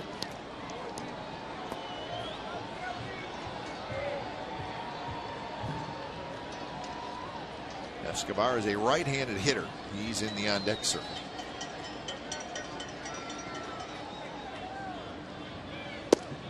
Strike, outside corner. Lowe didn't think so. May have been a little off the plate. Looked good to me.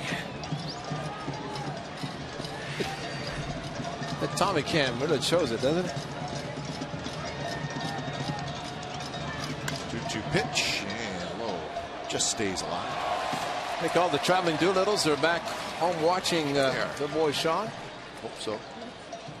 12-18 back on the East Coast, but I'm sure they're all up watching as their favorite boy is pitching for the A's tonight.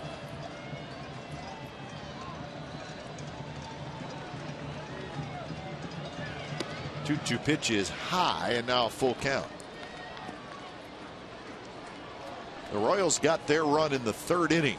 It was this guy, David Lowe, with a 2-out RBI double. You got to look for the middle of the plate against this lefty. That one sliced toward left center field, and it's going to drop for a hit. So David Lowe puts together a pretty good at bat against a tough left-hander, and he's got a 1-out single. See Lowe, you almost see Brett Gardner. A little bit. Yankees just kind of slaps the ball and Number 2, stay inside. Escobar. And you have the kind of speed you just want to put the ball in play, utilize the speed. He did it with a 2-out double, softly hit to left center field.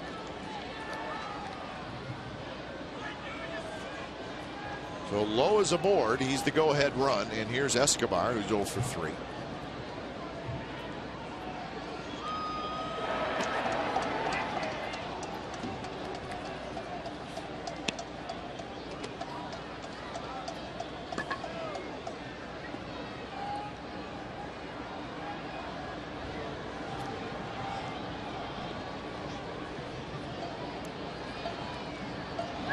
Runner goes. The ball bounced towards second. Right there is Lowry, and that is a double play. He got the tag. Lowe says he never tagged me. Doesn't matter, and it's a double play. So that's how the top of the 8th ends. Check it out.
Deck?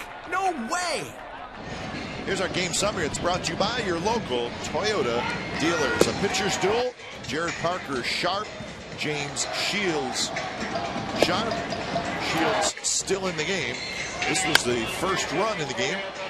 David Lowe with the 2-out RBI double. That would score Perez. The A's tied it in the 7th. Donaldson. Solo shot.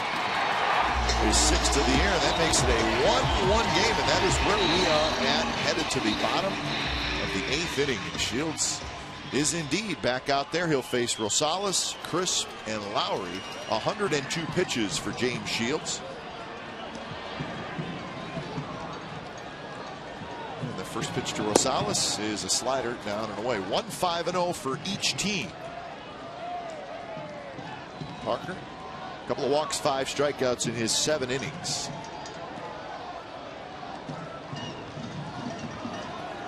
So a well-played game tonight on both sides and lots of pitching.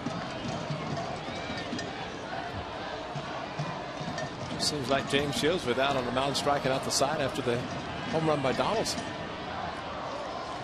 He's right back there again. Fortunately, Josh Donaldson hit the home run. Otherwise, it could be just the one. To left field. Gordon's going back, and that baby is gone. Go, Rosie.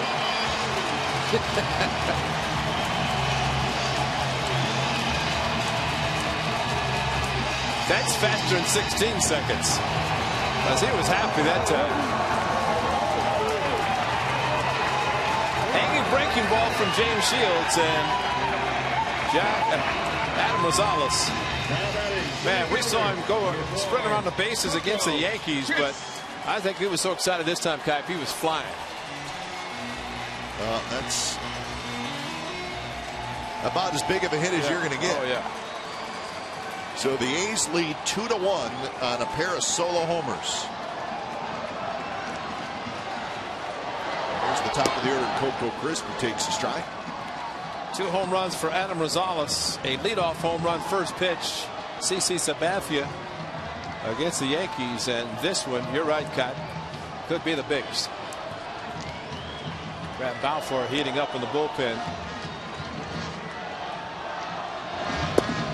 Just a bit off the plate.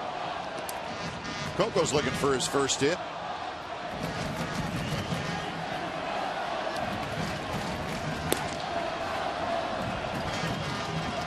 Coco's grounded out twice and struck out.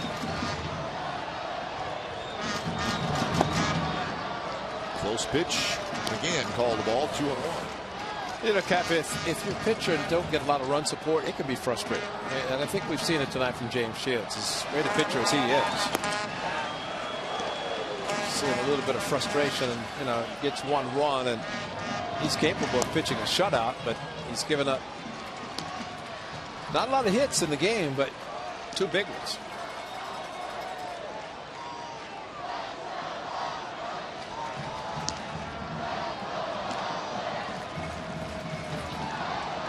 So 3-1 to Coco, and that's a strike. Taken all the way.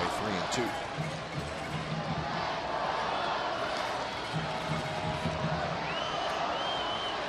There's the run support. 3 of 4 of 6 of the last 7. That's amazing. Lifted to shallow left. Gordon playing shallow. He's got it for out number 1. Adam Rosales leading off this bottom of the 8th inning, and James Shields with the 1-1. The cut fastball stayed right in the middle of the plate, bell time, and by the time the ball landed, Adam Rosales was rounding second. Watch him go. I think he realized he'd hit a home run. He's just going to fly, and this is not showing up anybody because it's starting the first home run he ever hit in professional baseball. And he just continued right into major leagues. And Salvador Perez looking at him. What are you doing, man? You're supposed to trot. And you run too slow, you're in trouble. You run too fast, you're in trouble. Yeah, exactly. But that's been his objectives. Day 1, professional baseball, and run hard everywhere you go. Lowry out in front of that one, hooks it down the line, foul.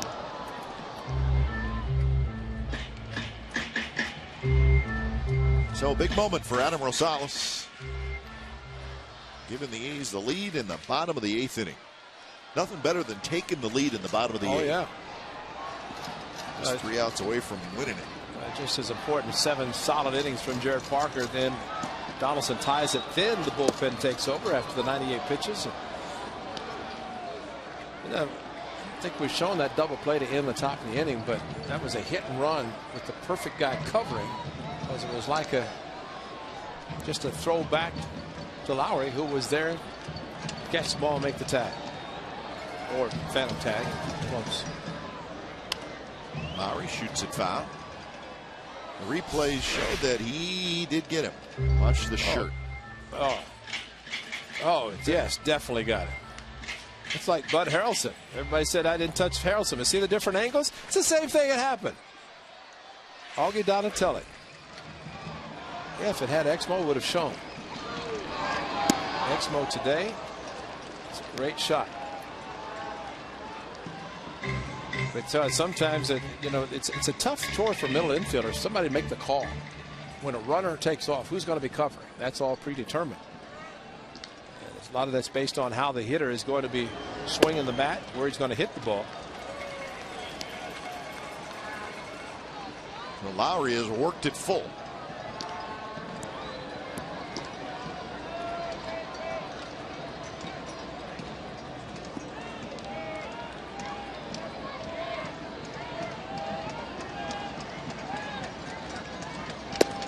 Strike 3 called on the outside corner. Lowry thought he had a walk. So that is 9 strikeouts for Shields.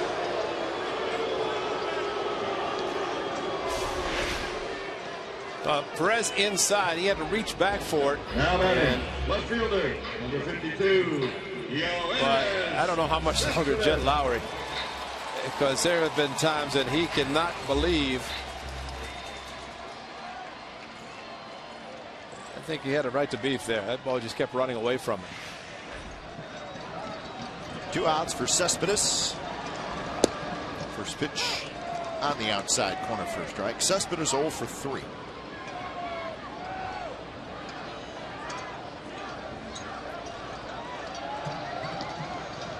Well, the average now under 200 for Cespedes, which is a surprise.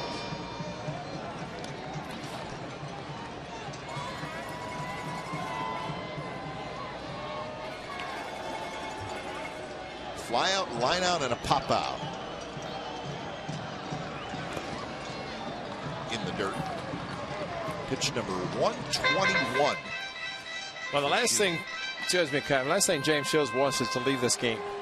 And he at least wants to finish the 8th inning and nothing else. Hope that his club can do something in the 9th inning. But lefty-righty combination of the bullpen, and with 2 outs, again following the home run by Rosales, same last inning, Donaldson hits a home run and retires the next 3. There's a line drive. Kane is there. He's got it side retired. So Adam Rosales leads off the bottom of the 8th with a solo home run. So the A's are going to take a 2-1 lead to the 9th.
Comcast Sportsnet California is brought to you by Xfinity, home of the most live sports, and by Toyota. Do the math and save at your local Toyota dealer.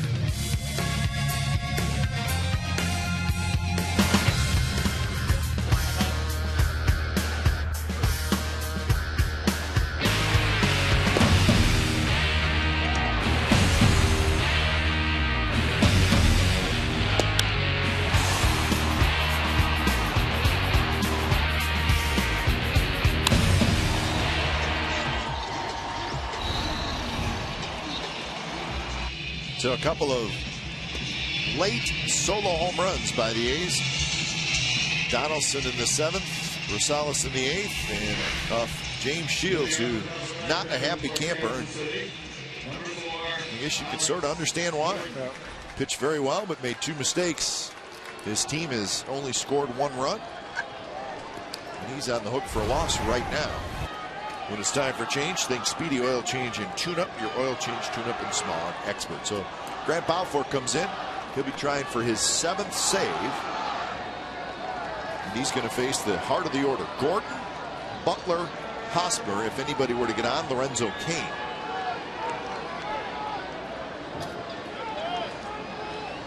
So Alex Gordon steps in. He's 1 for 3.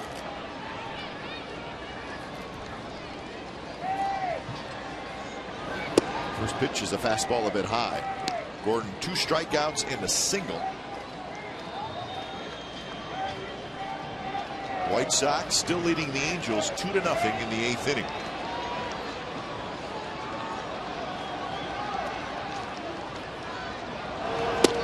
Gordon takes a little low.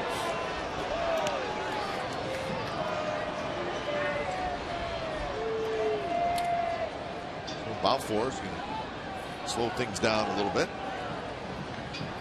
Because the A's have not had a lot of save opportunities this season, it's a little tougher for a closer to come in knowing that you have a 1-run lead in the middle part of the batting order and trying to hold yourself enough to get the save. And that's why the consistency. I mean, Rivera's 16 already. Some guys with approaching 20 saves. Here we are in the middle of May. Grant Balfour just not had a lot of save opportunities this year.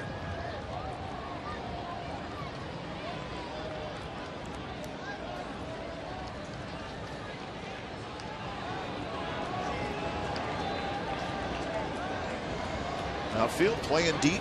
He's shaded toward left center a little bit.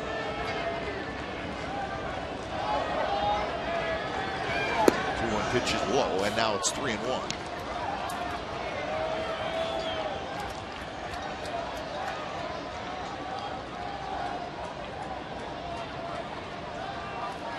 'Dangerous Billy Butler in the on-deck circle.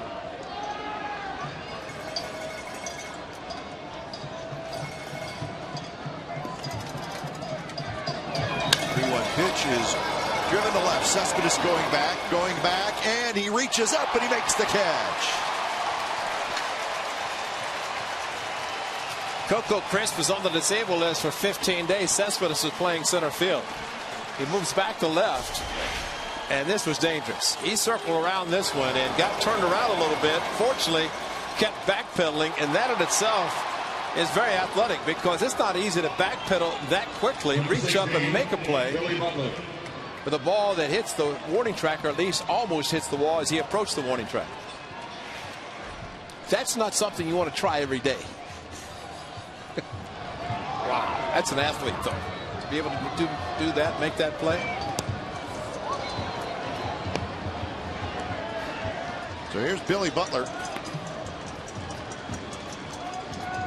Butler 0 for 3 with a couple of strikeouts and a ground out. Hosmer on deck.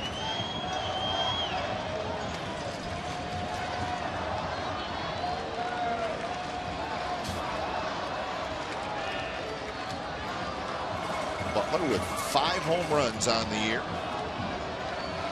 And Grant Balfour takes a long time. With the umpire ready, the catcher's ready.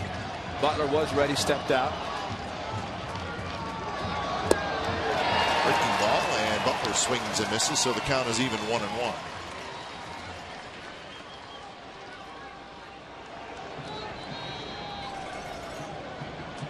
Gordon thought he had extra bases.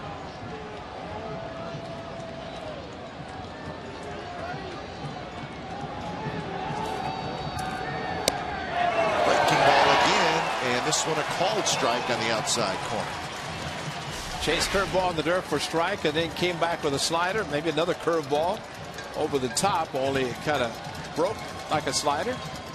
A little bit off the plate, but called a strike with the angle in which Mr. Hickox is using tonight.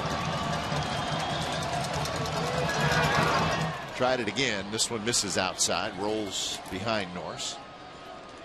Seen Grant Balfour lately, at least, throw a lot more breaking balls. Yeah. I think it's more of a control pitch for him, Kai, but he's not having a lot of success throwing the fastball for a strike. And when he fell behind 3-1, he did throw it to Gordon, and Gordon hit it hard to the opposite field. So if he could get ahead and stay with the breaking pitch, then a lot of times hitters will gear up for the fastball, swing at a bad breaking ball. 2-2 pitch. Fastball, a little up and away. It's foul back.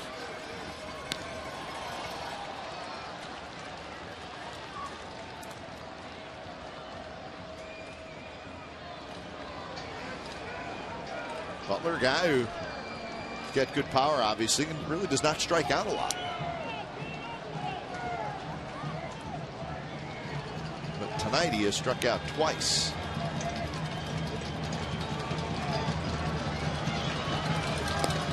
Watches that one. He took that one like he knew it was coming. Yeah. Well, more of it protecting with a couple of strikes. So a full count.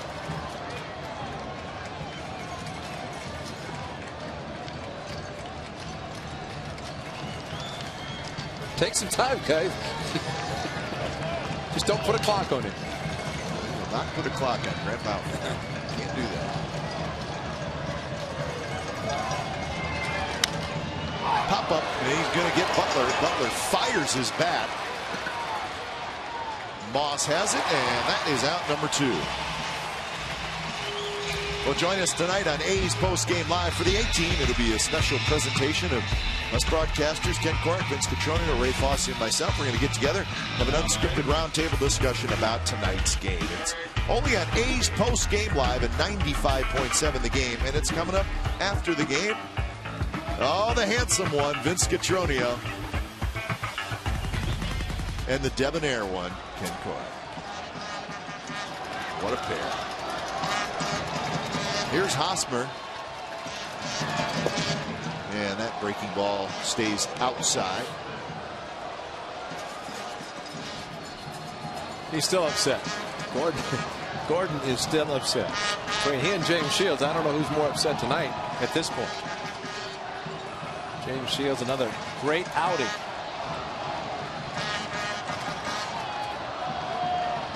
Hosmer tonight, a single and a couple of groundouts, and that's right on the outside corner.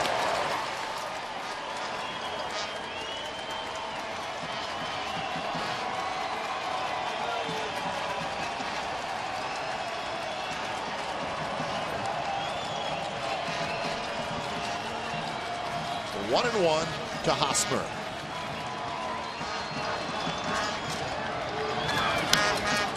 And he got a breaking ball that hung up there a little bit. But now Balfour ahead in the count. Hung the breaking ball, that got Balfour fired up.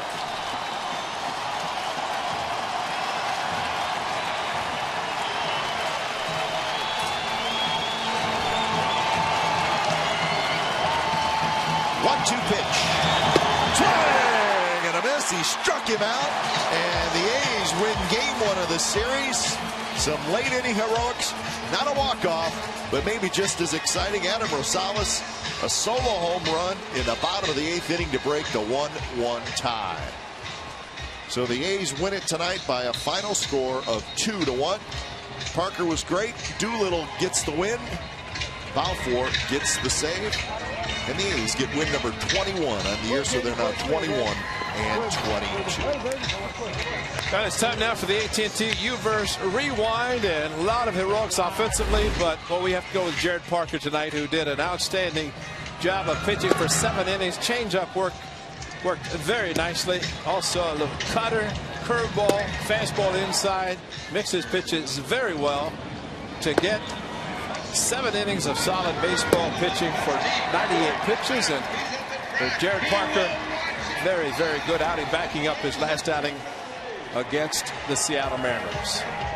So after an off day yesterday, the A's bounced back, losing 2 out of 3 to Texas. A good ball game tonight, good all-around ball game. Not a lot of offense for the A's, but if you're getting good pitching and you just make your hits count, which obviously 2 solo home runs, you're certainly doing that. But if you do that, you're going to win a lot of games. And tonight was just a well-played game, and it's great to see Jared Parker pitch so well. You know, and I think the point you made, not a lot of offense, but not a lot of offense for the Royals either because of the pitching by the A's with Parker, Doolittle, and Balfour.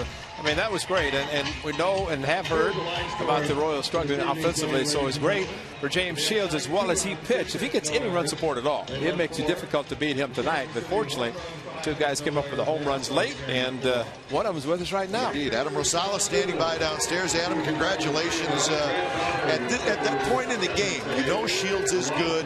You get the Donaldson home run, but before that, are you guys thinking, man, we got to get something going against this guy because he can get tougher even as the game goes on? Not necessarily the case tonight, though. Yeah, I mean, every inning we got to try to get something going, and he had his stuff tonight, you know, keep keeping the ball down. But, yeah, I knew I was leading off the inning, pretty good at setting the table, but just looking for a ball up, got a good pitch to hit, put some good wood on it. You never set a table. You would empty the table the way you run around the bases, which is great. But he has a great changeup, Adam, and I think you guys know that as well as anybody. How tough is it to know that he throws a fastball, but also a great changeup? Yeah, you always have it in the back of your mind, and his cutter was working really well today. His slider was working good to the right-hand hitters, but you just got to zone in, get a good pitch to hit, and that's what I try to do. Hey, Adam, you get to the ballpark today, you know a right-hander's pitching, and you have not been playing a lot against right-handers, but you see your name in the lineup. Were you surprised that you were in the lineup? Nah, I've always expected to play. Whenever I come to the field, I expect to play. But, yeah, I mean, I haven't got too many starts against right-handers, so obviously appreciate the opportunity to do that. I think we also appreciate the opportunity to watch you play shortstop, which it seems when you and Lowry in the lineup at the same time, you're playing short, Jed's over at second base. Very, very strong arm that you have. How much is that a benefit for you, knowing that you can make the plays? You have the strong arm. You don't have to rush a lot of times because you do have a strong arm that you can throw out most base runners. Yeah, it's definitely the strongest asset of my game, at least. And, yeah, make sure I could get a good glove on it, and I have a lot of time to set my feet and throw it. So, yeah, it's definitely a huge asset to have. And, you know, it's great playing next to Jed. And I just got to say about the pitching tonight for us was awesome. You know, Parker kept us in the game all night long, gave us opportunities to put a couple runs up on the board. Well, Adam, we appreciate it. Nice job with the home run, and go celebrate with your team. Hey, thanks a lot, guys. Appreciate it. All right, so Adam Rosales, he's one of our favorites. Oh, yeah. He's one of the nicest guys you'll ever meet, so we're always a little extra happy when he does something big. He certainly did tonight, and I think when you look at the series coming up and you say, okay, who are you facing the first? Yeah. Okay, you're facing their ace, no question about it. But boy, it's nice if you can beat the other team's ace in the first game of the series. Yeah, start feeling good about the rest of the series. Well, we don't know what's going to happen, but you know what I'm saying. They are a tough team, but you're right. When James Shields, who was brought over by the Royals to do exactly what he did tonight with better offense so he can go deep in the game, it's a complete game for him. It's a loss, but a complete game nonetheless, so he saved the bullpen. But he is an outstanding pitcher. Not surprising the Royals gave up a very, very big prospect to the Rays to get James Shields and Wade Davis to come over here to solidify Jeremy Guthrie already with Irvin Santana. But it's great for the A's to win tonight, but I think more importantly is for the A's to continue this weekend. They beat the Rangers in the first game of the series, lost the next 2, but tonight they got the scoreboard watch and they saw the Rangers lose and the Mariners lose, so they jump back in the second. But those are, granted, it's only the 17th of May, but you have to look at that considering where the A's are now and where they were starting to play tonight to pick up a full game. This time of the year is huge. And it won't be easy tomorrow. Irvin Santana, who always pitches pretty well against the Athletics, he's going to pitch for the Royals. So we'll have that game for you tomorrow night. But a good win tonight for the Athletics. Good pitching, couple of solo home runs, and when it was all said and done, the A's beat the Kansas City Royals 2-1. You've been watching Oakland A's baseball on Comcast Sportsnet California. Don't go away. A's postgame live with Scott Reese and Shooty Babbitt is coming up right after the break.